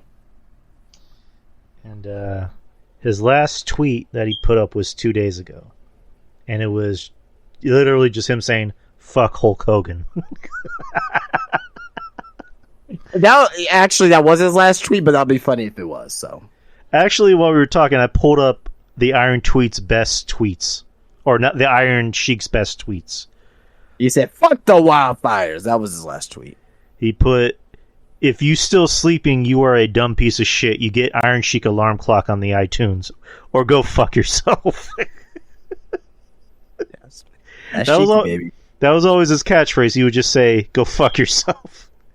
I wake up, I beat the fuck out of my clock. Don't tell me what fucking time it is. Fuck the clock. Mm-hmm. Oh man, he was so awesome. What else did he put? "Monday, you dumb son of a bitch. Go fuck yourself." Fuck the Monday forever. Fuck the Wednesday or the Thursday, whichever day today is. Fuck it. Oh man. Fuck the beer. And believe it or not, I don't know. I mean, this is very. I don't know if you find the footage anywhere, but it was on TV. But I just don't know how accessible this footage is immediately. But The Rock was put in the camel clutch by the Sheik on. I think it was on Raw or one. It was either on Raw or Superstars. I don't remember, but yeah, back in the day. Yeah, I did see I saw a clip of that because The Rock actually made a nice little message for Iron Sheik, called him Uncle Sheik. So Good on The Rock. Should I keep reading these tweets, or should I move on to the next segment? Yeah, no, whatever you want to do. He said, "Fuck the beer if it no cold. Somebody grab me a cold beer. # Memorial Day." Oh man, who deserved to get the beer bottle put up their ass till glass break? Make them shit ass blood. Tell me or go fuck yourself. Good night, at Justin Bieber. Fuck you times 1,000,000. Justin Bieber, nice young man. He best singer. April Fool Day. Justin Bieber have squirrel dick and fuck his own ass till he shit his mother out. Good God, man. Jesus Christ. Justin Bieber, go fuck yourself. So he didn't like Iron Sheik. Or no, he didn't like Justin Bieber. She didn't like Bieber. Oh, man. He apparently didn't like Miley Cyrus either. He put Miley Cyrus win # Golden Globes for whore. Miley Cyrus win Emmy Awards. You are a most embarrassing dumb bitch. I'm going to break your neck and suplex you forever. Jabroni. Oh my God. Good night, Miley Cyrus. Please go fuck yourself. Oh man. Next is Hogan. Happy birthday, Hogan. My gift to you that I didn't break your fucking leg, jabroni. So I guess he really didn't like Hogan, or maybe, like you said, he's just working kayfabe. Animosity towards Ultimate Warrior. Ultimate Warrior, only man to make baby from his ass. His baby name is Ultimate Warrior, idiot ass baby. Oh, man. Is there more? Is there more? Is there more? I don't think there's more. Oh, wait. Ultimate Warrior, I love you forever. Okay, I guess he reconciled. Okay, there's too many. We gotta move on. This was fun. But, I remember he said something randomly about Tim Duncan, but it was nice. He was watching the finals where he's like, Tim Duncan, Iron Sheik class, Bubba. So, nice. So Booker T had some interesting words about Lacey Evans. He said, "One thing I can always say about my female wrestlers, I always tell them never lose your femininity, never lose your sex appeal. Men, they come to see you wrestle, but more importantly, they come to see you. And Lacey Evans playing a military character is taken away from a lot of assets that she has that she could always use." He also said, I just don't think where the world is right now, we're going to need a savior like Sergeant Slaughter coming in to save America. We need to see characters that get over, you know? The Rhea Ripleys, the Charlotte Flairs, the Bianca Belairs, just real people. They're just coming out and making you feel a certain way when you see them walk out of that curtain. So I talked about that first quote about, you know, sex appeal, where I put up, I just said jokingly, you know, Booker T's quote, tell me he just didn't say that, which I was just saying to be a joke. Like, I know what he means, and he's right, you know, because you look at Rhea's whole thing is she's mommy, and she's selling sex, but she's still not losing sight of who she is as a wrestler and who her character is. Like, she knows what she's doing when she pins people the way she does. You know, she knows guys out there have that sick fantasy of being dominated by her, and maybe girls too. So, you know, and then, Charlotte doesn't really sell sex, but I think Charlotte gets it. You know, Bianca doesn't really sell sex, but she likes to wear shorter shorts now, so she gets it. Liv Morgan likes to sell sex every now and then, but whatever. But yeah, Lacey, I think he's right about Lacey. And I can imagine people are going to want to come after him for that, but this is my first time actually reading more of that quote instead of just the quote I saw. Which, yeah, they need more characters, and it's like, with Lacey, it's just like they've given her so many characters, and like we just mentioned earlier in the show, the Southern Belle gimmick, regardless of what you thought about it, at least got her over. You know, she main evented a show, and she was wearing revealing clothing, you know, while she was doing that gimmick, and then she started doing, you know, the tough, you know, badass military gimmick. And it's one of those things where it should have landed, but it didn't. Because I remember when they started doing it, they literally just put a camera on her and made her talk about her dad killing her dad killing himself. And it just felt really awkward and out of place. And I don't know, the whole badass military gimmick, it should have worked a lot better than it did, but it just hasn't. But what are your overall thoughts on Booker's comments? I agree. That's all I can say. I agree. It's wrestling at the end of the day. Like, we need to have that great balance, and how Booker explained it, I agree on. About 90%. There's about a little bit I disagree on, but overall I agree with them. What's the little bit that you disagree on? I guess it doesn't really define a woman's wrestler that we need to see. Like for example, right? Shayna Baszler, right? I mean, she's not, to me, in my opinion, she's not a great looking woman, right? Also, penis makes her want to throw up, but that's another story. Well, it doesn't matter. Like, penis probably wants some, Dakota Kai. You probably say thing for Dakota Kai, but she's a good looking woman too. So, but it depends on the woman, but yeah, definitely. Right, but anyway, regardless, how should I say? I just don't really think that portion is really, like, I get it. Like, you need good looking women and them being badasses too. But if you're just a badass, like NXT Shayna Baszler, like, we didn't care. You know what I mean? She was going in, beating people's asses. She had outside of Asuka, she had the most dominant NXT title reign. But but outside of that, like I said, I agree with them. So, all right. What else should I pick? SummerSlam has sold nearly 97% capacity, over half available tickets resale. Set for August the 5th at Detroit's Ford Field. We'll be here before you know it. Based on WWE's current setup, nearly 97% I just mentioned. Current setup is 44,604. They've already sold 40,231 tickets. They have 4,373 tickets left, and they have 2,893 resale left. So, pretty good. It's looking to be a big show. Good. It's the biggest show of the summer for a reason. But the matches that we have on file, not on file, but on the docket. Paper. whatever match Cody and Brock ends up being. I mean, hopefully it is the match that we think it is, but I doubt WWE is going to let it happen.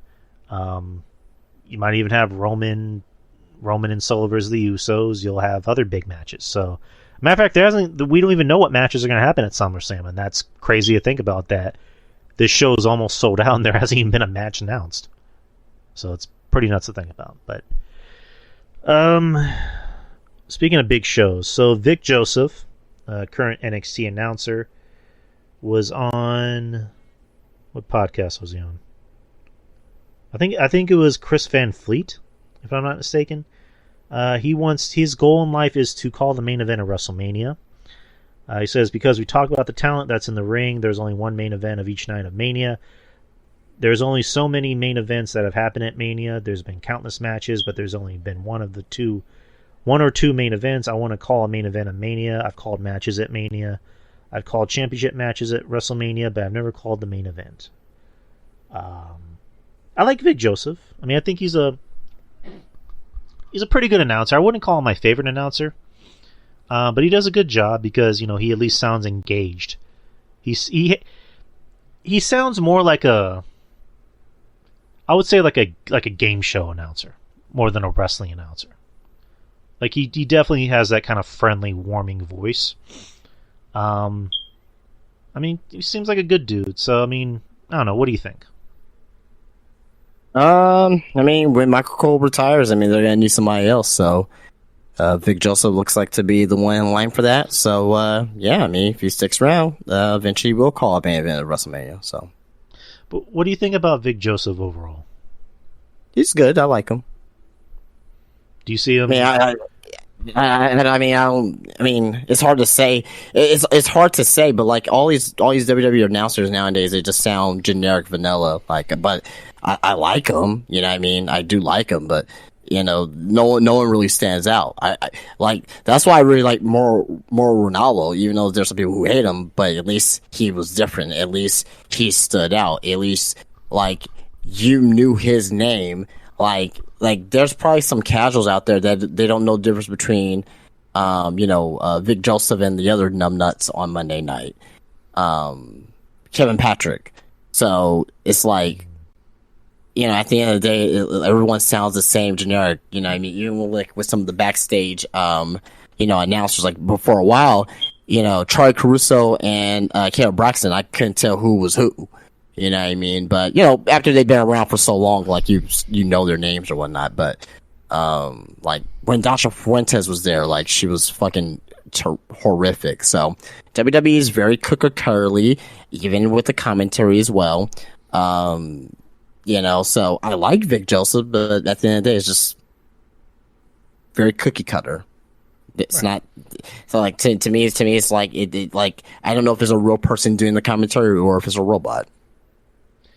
Yeah, WWE likes their robots, but again, like Vic Joseph, so that'd be nice. It'd be good for him. I'd be happy for him if he got to if he got to call a main event of WrestleMania. Other news: Drew McIntyre becomes a American citizen. The website reported this week that the former two-time WWE champion became a naturalized American citizen in recent weeks since he's been off television.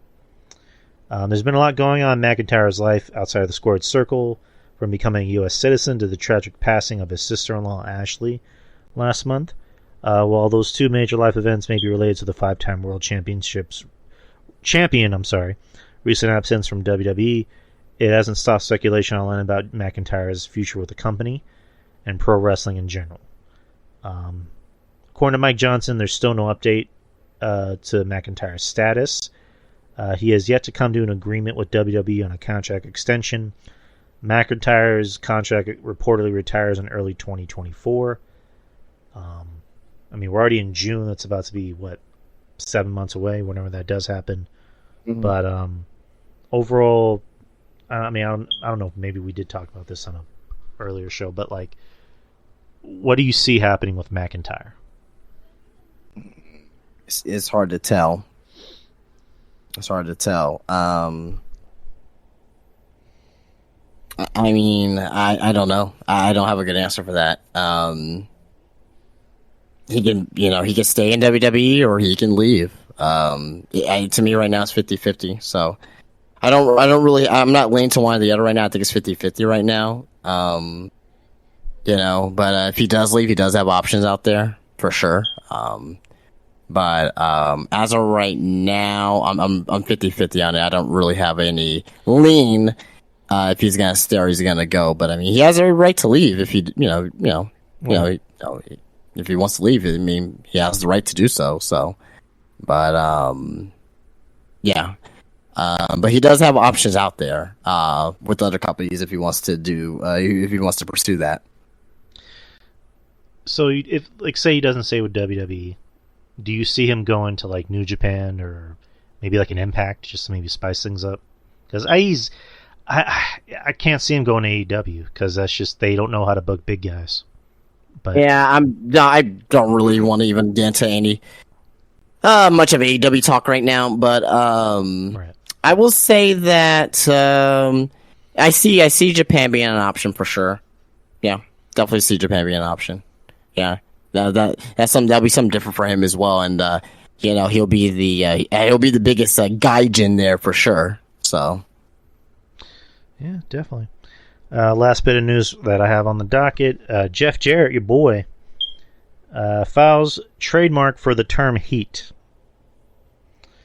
Jarrett is evidently consumed with the concept of heat that he is now looking to own the trademark for it. With the help of gimmick attorney Michael Dawkins, Double J filed to trademark heat this past Thursday.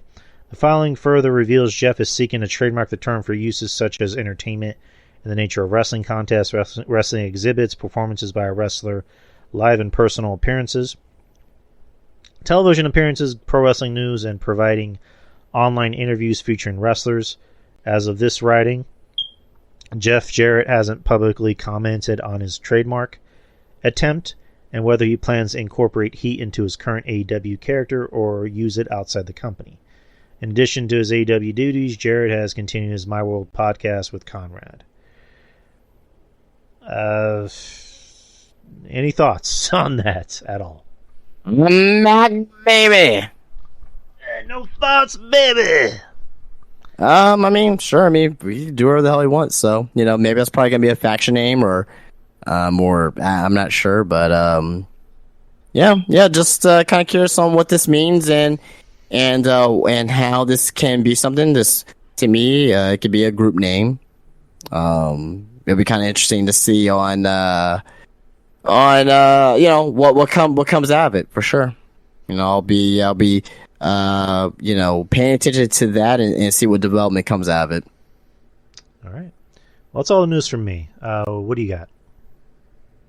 Nothing other than just the Raw rating in the NXT rating. So Raw on Monday had a 1.8 million people watch Raw. The 18 to 49 demographic is at a 0.56. So it doesn't show me if it was up or down from last week as far as that particular rating itself. I think. Hold on, let me see. Raw. Well, it looks like the viewership went up, so the viewership did go up. But I'm trying to find the rating here. Let's see. It looks. Oh yeah, the rating went up as well. So viewership went up and rating went up for Raw. So yeah, good. And it was a good show. Very good show, Raw. So yeah, so very good for Raw. NXT, I know it went up as well, but it was at 615,000 viewers. It was at 0.17 8 to the 49 rating demographic, and it was number 5 in cable on Tuesday night. And yeah, it looks like the rating, it went up just a smidge there. And same thing for the viewership. It looks like it just went up just a smidge there. So WWE overall, looks like they had their ratings going up, especially SmackDown. SmackDown did tremendous on the 18 to 49, number 1 cable last Friday. So good for WWE. They're getting the proper demographics and they're appealing to the right demographics. So it seems like younger people are watching the show. and that can mean something down the road too as well. So, with securing fans for the future. So, but yeah, I think you went over everything as far as news reports is concerned. Let's see, and we kind of indirectly. Oh yeah, I got one more here. Emma and Rick Moss got engaged. Good for them. Yeah, they got engaged. So yeah, I think it was last Sunday. That they got engaged. So yeah, Emma came back to WWE, and now she's engaged to Rick Moss, and she's now she's working with her fiance now. So very happy for them. Very happy for them. So yeah, same. and she tweeted, or I think it was on Instagram, but she said, I said yes 1,000,000 times in my head before you even asked. So, yeah. Congrats. That makes me jealous. That makes me jealous, but happy for them. Seem like a nice couple. And yeah. So good for them. They seem very happy, and wish them all the best in their future marriage for sure. Yeah, exactly. Happy marriage for these two. Every marriage. Yep, absolutely. All right, but that's all I got as far as news is concerned. All right, and then you had that Dave. Oh yeah. So we'll just go over the shows real quick. So I want you to guess what each rating of the match was that you think that Dave Meltzer gave the match. All right. And basically, I'll tell you what the actual rating of the match is, and you see if we agree with it or not. If we agree with the match or not. So this shouldn't be long. It should just be pretty quick, I think. But we'll start off with NXT Battleground. Mm-hmm. So the first match was Wesley versus Tyler Bate versus Joe Gacy for the North American title. So what did you think Dave Meltzer gave that match in star rating? I mean, it was a pretty good match. Probably 4 stars, if I had to guess. 3.5 stars. Wow. Yeah, I would have. I don't think I would give it 4 stars. Honestly, I think 3. I think 3.25. I think it was close to a 4-star, but he gave that 3.5. So. All right. What would you say? You said 4 stars. You think you would have given that 4 stars? I would have given it 4 stars. It was a good match. I mean, Wesley is really freaking good. So, I mean, any match he has is usually the best match. So, I would have given it 4, at least. But 3.5, I guess, sounds fair. It's fair. Sorry. Next was Noam Dar versus Dragon Lee for the Heritage Cup. So, what did you think Meltzer gave that one? I wasn't too nuts about the match personally. I guess 4. I guess 3.5, or I'm gonna go with 4 because that seems like something like Meltzer would like. He did 3.25. 3.25. So, personally, I would have maybe gave it 3.5. I think 3.5. I think for that match, I think I liked it more than others. But what would you give that match overall on your scale? Probably, I think Meltzer's is probably fair enough. Not that I thought that the match was bad. I didn't think either guy was bad. I thought the match was just too much. Like, the rules just weren't clear enough for me, so I would say maybe like a 3.5. Okay, fair enough. Ilya Dragunov versus Dijak, last man standing match. What did you think Meltzer gave this match? Now, if you ask me what I would give this match, this was a match of the year candidate. This is a fucking 5-star match. I mean, absolutely, yes. Ilya's fucking great. Dijak is a great big man that could work with any small guy, and right. This was awesome. This should have been a 5-star match, but I'm pointing to you. well, no, I'm asking you, what did you think Dave gave it? Well, that's what I was kind of segueing doing, was you saying the rating, but no, you're supposed to guess what you think he gave it. I was trying to be clever. It's Dave, so I guess like 4.5. He gave it 4.75. Give it 4.75, and I was like, come on, man, you could have gave us 5 stars. If this was in Chicago, you would have gave it 5 stars, but Nevertheless, I thought it was a 5-star match. I thought it was an amazing match. Definitely a match of the year candidate. It was just so brutal. And Elliot was wearing the bruises on NXT on Tuesday, so I thought that was a 5-star match. But he gave 4 3/4, which is close to enough to a 5-star match as you can get as far as his rating is concerned. So, next we have the Gallus Boys versus the Creeds for the tag team titles. What did you think? What did you think Dave gave this match? I mean, not crazy about this. I'm not really crazy about Gallus. No, just they don't seem to work for me, and it doesn't seem like they're working for the crowd either. So I would say I gave it a 3. I would guess Dave would give it maybe like a 3.5, 3/4. He gave it 3 1/4. So close. You're very close on the 3.5, but yeah, 3 1/4 for this match. I think I'm right there. What he gave it. I didn't really think this match was blew me away or anything like that. So, Lyra Valkyria versus Tiffany Stratton for the not WWE, but the NXT Women's Championship. What did you think Dave gave this match? Ooh, well, this doesn't have Britt Baker or any Japanese woman in it, so can't imagine he loved it. I thought it was an okay match. I just thought it was too long. I would probably give it like maybe a 3, 3.5. Dave probably gave this maybe roughly around the same rating, like a 3, 3.5. You gave it 3.5, yeah. I think I'm right there with them on that one. I think it's about 3.5 as well. So, all right. Good. And as I mentioned too, I thought this was just a good showcase match between two of the new women on NXT and to see what they can do. And I thought they delivered for what they were given. So, all right, main event for Battleground: Carmelo Hayes versus Braun Breaker for the NXT title. What did you think Dave gave this match? Thought it was an okay match. Wasn't anything crazy or perfect. It did its job.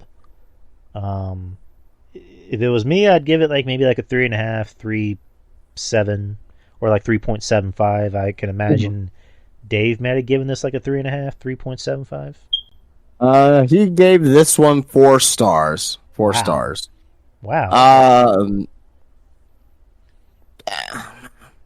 I mean, I'm at 3 3. I'm at 3 3/4, so I'm right there, somewhat with him.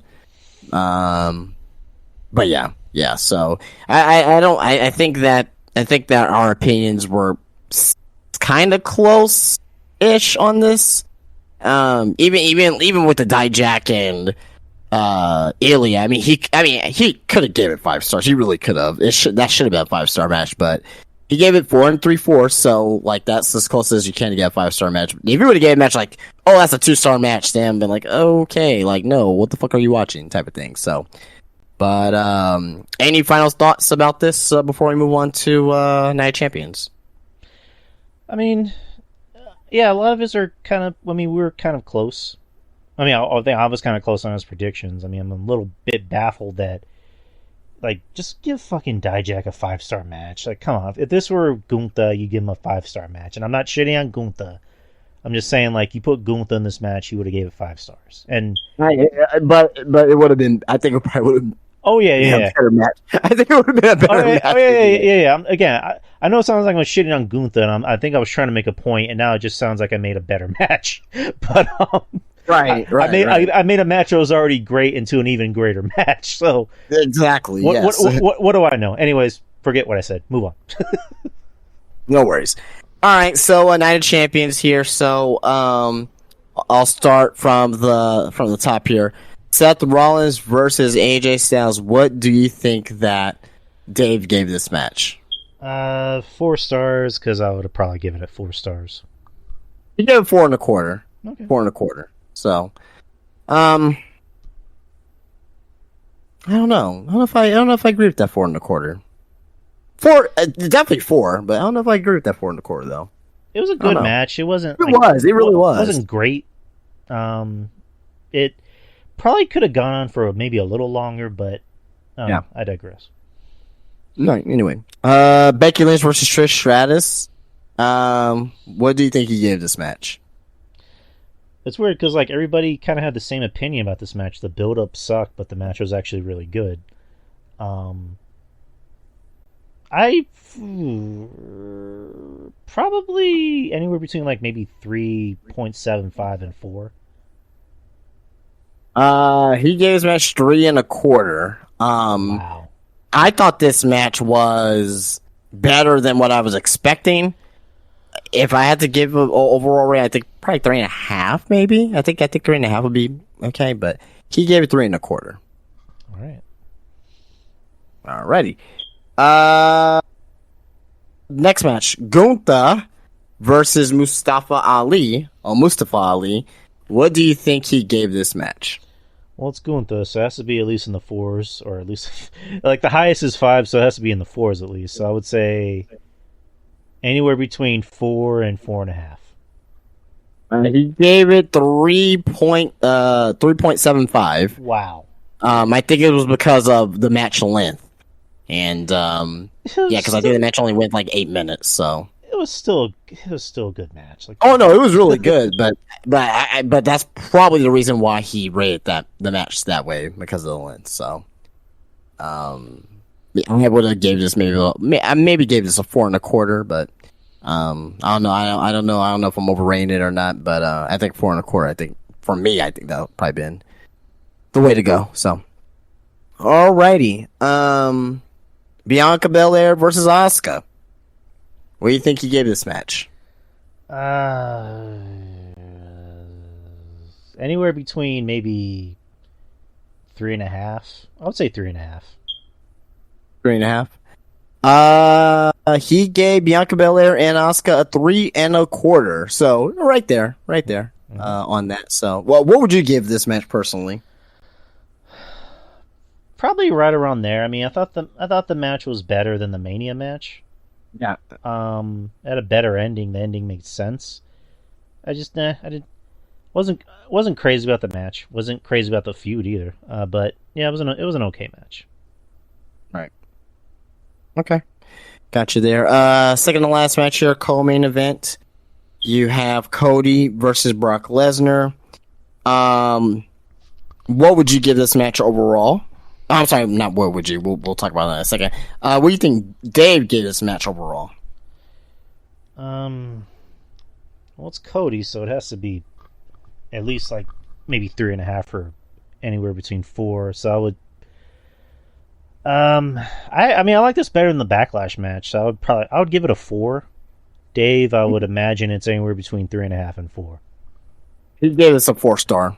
Oh, okay. So I was close. Yeah. So he gave us some 4-star. We already know how I feel about this match, but near here nor there. But yeah, he gave it a 4-star match. So, all right, and main event for the World Tag Team Championships: Roman Reigns and Solo Sikoa versus Sami Zayn and Kevin Owens. What did you think Dave gave this match? Overall, I liked the match. I thought the moment, which we've talked about this a lot with Sami Zayn, the moment I think meant a lot more than the actual match itself. Not that the match was bad, so I would probably give the match like anywhere between like a 4, maybe like 4/4. Dave, I would say maybe roughly around the same. So Dave gave this match, tag team title match here at Night Champions, a 4.5 stars. Oh wow, okay. 4.5 stars. So, I would have probably. I think I probably would have put it maybe right there. I think right there. I think it's like a low 4.5, if that makes sense. Not like a for sure 4.5, but like, you know, I don't disagree with that. You know what I mean? So. No, I get you. Okay. Cool. Any other closing thoughts about Meltzer's star ratings for Night of Champions? I'm a little perplexed that he didn't give Gunther's match a higher rating. God damn it! Why did they have to show Ray Allen hitting that 3 in Game 6? Fuck him. I'm a little surprised at that. I mean, the other matches I think were, yeah, I guess they're fair ratings. All right. Yeah, that was pretty much it though. I thought that was pretty neat to do. So, yeah, that's all I got. Oh, I thought you had the Double or Nothing ones. Nope, not doing AEW. Why are you mad at AEW? I'm not mad at AEW. All right, guys. That was the show. Beat it out 2 hours and 7 minutes. So, pretty fun show. Lots of interesting news topics to talk about. Yeah, absolutely. This and Joker. Sorry to interrupt, but Joker got. He's the first player in NBA history to get 30 points, 21 rebounds, and 10 assists in a finals game. So that's kind of crazy. Yeah, I got the finals on right now. They're about to win Game 3, and going to go up 2-1. So, good on Denver. I guess since we're talking about basketball, Chris Paul is getting released by the Suns. Yep. He will be a free agent this summer. Where do you see him getting signed? I don't know. Detroit. Why Detroit? Because he likes Monty Williams, and he could help develop the young core there. Yeah, that'd be interesting. But I think that how should I say? I think he wants to play with a top contender. So there's LA. I don't know. I don't see him and LeBron meshing well together, though. I mean, they're best friends. They'll figure it out. Yeah, so was him and Melo, and that didn't work out. But Melo is a shooter, and he needs to have the ball in his hands all the time. Chris Paul, yes, he doesn't need the ball in his hands, but he's a passer. He's a pass first, not a shot first. Point guard. Chris Paul's also about to be 40, so again, I don't see it working perfectly. Well, no, I don't see Chris Paul playing 40 minutes a night, but like if you could get him off the bench for about a good, 18 to 22 minutes in the regular season, like he'll be fine. Apparently, Kyrie wants LeBron to come to Dallas. No, that won't happen. That won't work either. And Udonis Haslem is the oldest NBA player to play in the NBA Finals at 42 years old. Oh, well, yeah. Well, I'm the oldest player to get his dick sucked behind the bleachers on a Friday night. You are? No, I'm just kidding. Oh wow, that's pretty impressive. But I still get it up, baby.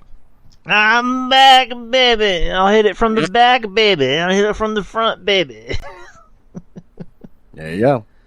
Oh man, it's too sweet, baby. And I know I just said I was about to end like twice.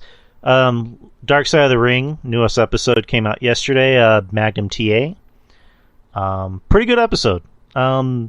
This one doesn't really end on a downer. I mean, Magnum TA, as a lot of people know, was on his way to becoming a huge star over in was it Crockett Wrestling? NWA. I'm sorry, Crockett. And unfortunately had a car accident that cost him his career, but didn't let him down. He's still living his life, got remarried, had kids, and he's I think they say he started like his own business. They didn't really mention what it was, but he seems like he's doing pretty well. He seems happy. So I mean, it's nice seeing an episode of Dark Side of the Ring where it's not a complete downer. Because the Bandito one, I mean, that was obviously a downer for multiple reasons, and like every other episode of Dark Side of the Ring. But like, I don't know, this one was refreshing because like the guy's still alive, he's living his life, he's happy. So good on Magnum TA. I love watching old Magnum TA matches and promos, things of that nature. You can clearly see that this guy was the future. You can clearly see it. He had a great spine buster, had a great look. The fans loved him.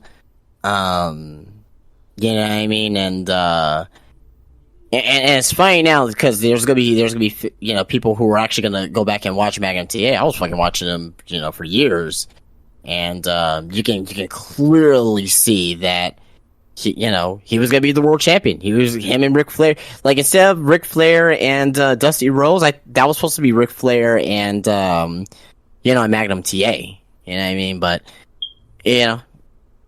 everything happens for a reason. Yeah, I mean, I just wish that he was still utilized in wrestling in some fashion. I mean, he was utilized after his car accident. He was a commentator for Crockett and WCW in the early years, so he was doing that for a little bit. But like, I know he's like way out of the wrestling business now. But like, but I just wish he would have stayed in it, and I wish they could have use what he had, what he still had, which was his brain and his experience from wrestling to give. But for obvious reasons, like he stepped away from it. So, but glad he's still alive. Glad he's still, glad he's healthy. I'm glad. I'm glad that he found peace with himself and all that stuff. So happy for him. Next episode is going to be about Adrian Adonis. Don't know much about him, so Yeah, obviously. So he was like he was Goldust before Goldust. Mm-hmm. So didn't he make I think he made like a music video. Didn't you call him like a music video called "I Love Me" or something? I don't remember that. I don't remember that. You may be right, but I don't remember that. After that is Doink the Clown, Junkyard Dog, Marty Jannetty. That's going to be wild. They said that was going to shake the core. I bet. Maybe shake the core of WWE. I'm not sure, but that's apparently that's the rumors on that. So we'll see. Bam Bam Bigelow, Abdullah, Bash at the Beach 2000. Yes, that's so fucking good. Hulk Hogan, you big bald son of a bitch, kiss my ass. You will never see that piece of shit on this program ever again. Love it. The Graham family, so who is it? Mike Graham, and who's the other Graham brother? Mike Graham and Eddie Graham. All right. Originally, there was supposed to be a Mike Awesome episode, but his family pulled out at the last minute. Oh wow! I wish they would have pulled out when they were conceiving him. Oh God! I'm just kidding.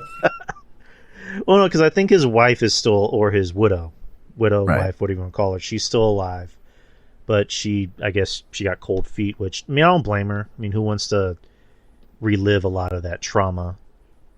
And then I guess his family did the same thing too. So who knows? They might save it for next year. Who knows? But yeah, we'll see. Have to wait and see. Yeah. Overall, did you get a chance to watch the Candido episode? I have not. No. Yeah, it's pretty good. My only thing is I wish it was at least like 2 episodes, kind of like how they've been doing with like the past seasons, where like the Benoit one was 2 episodes, the Pillman one was 2 episodes, like because like the first part is about Chris mainly.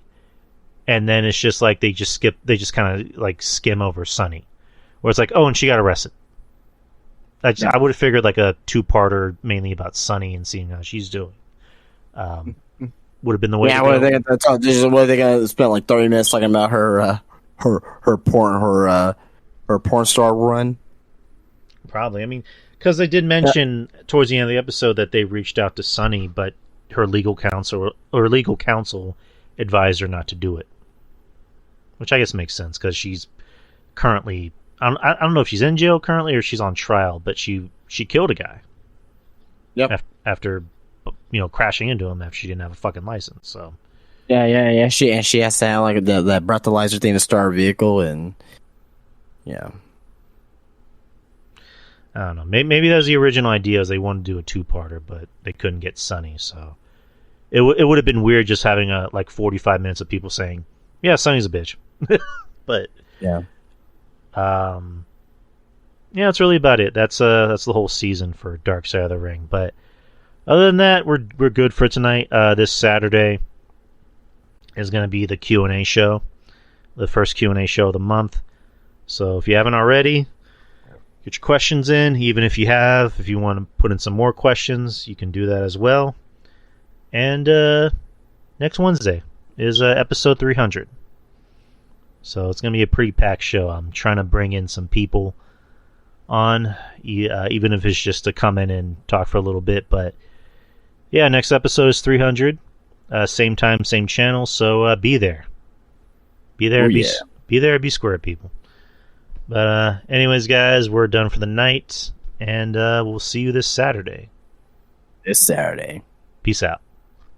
Peace.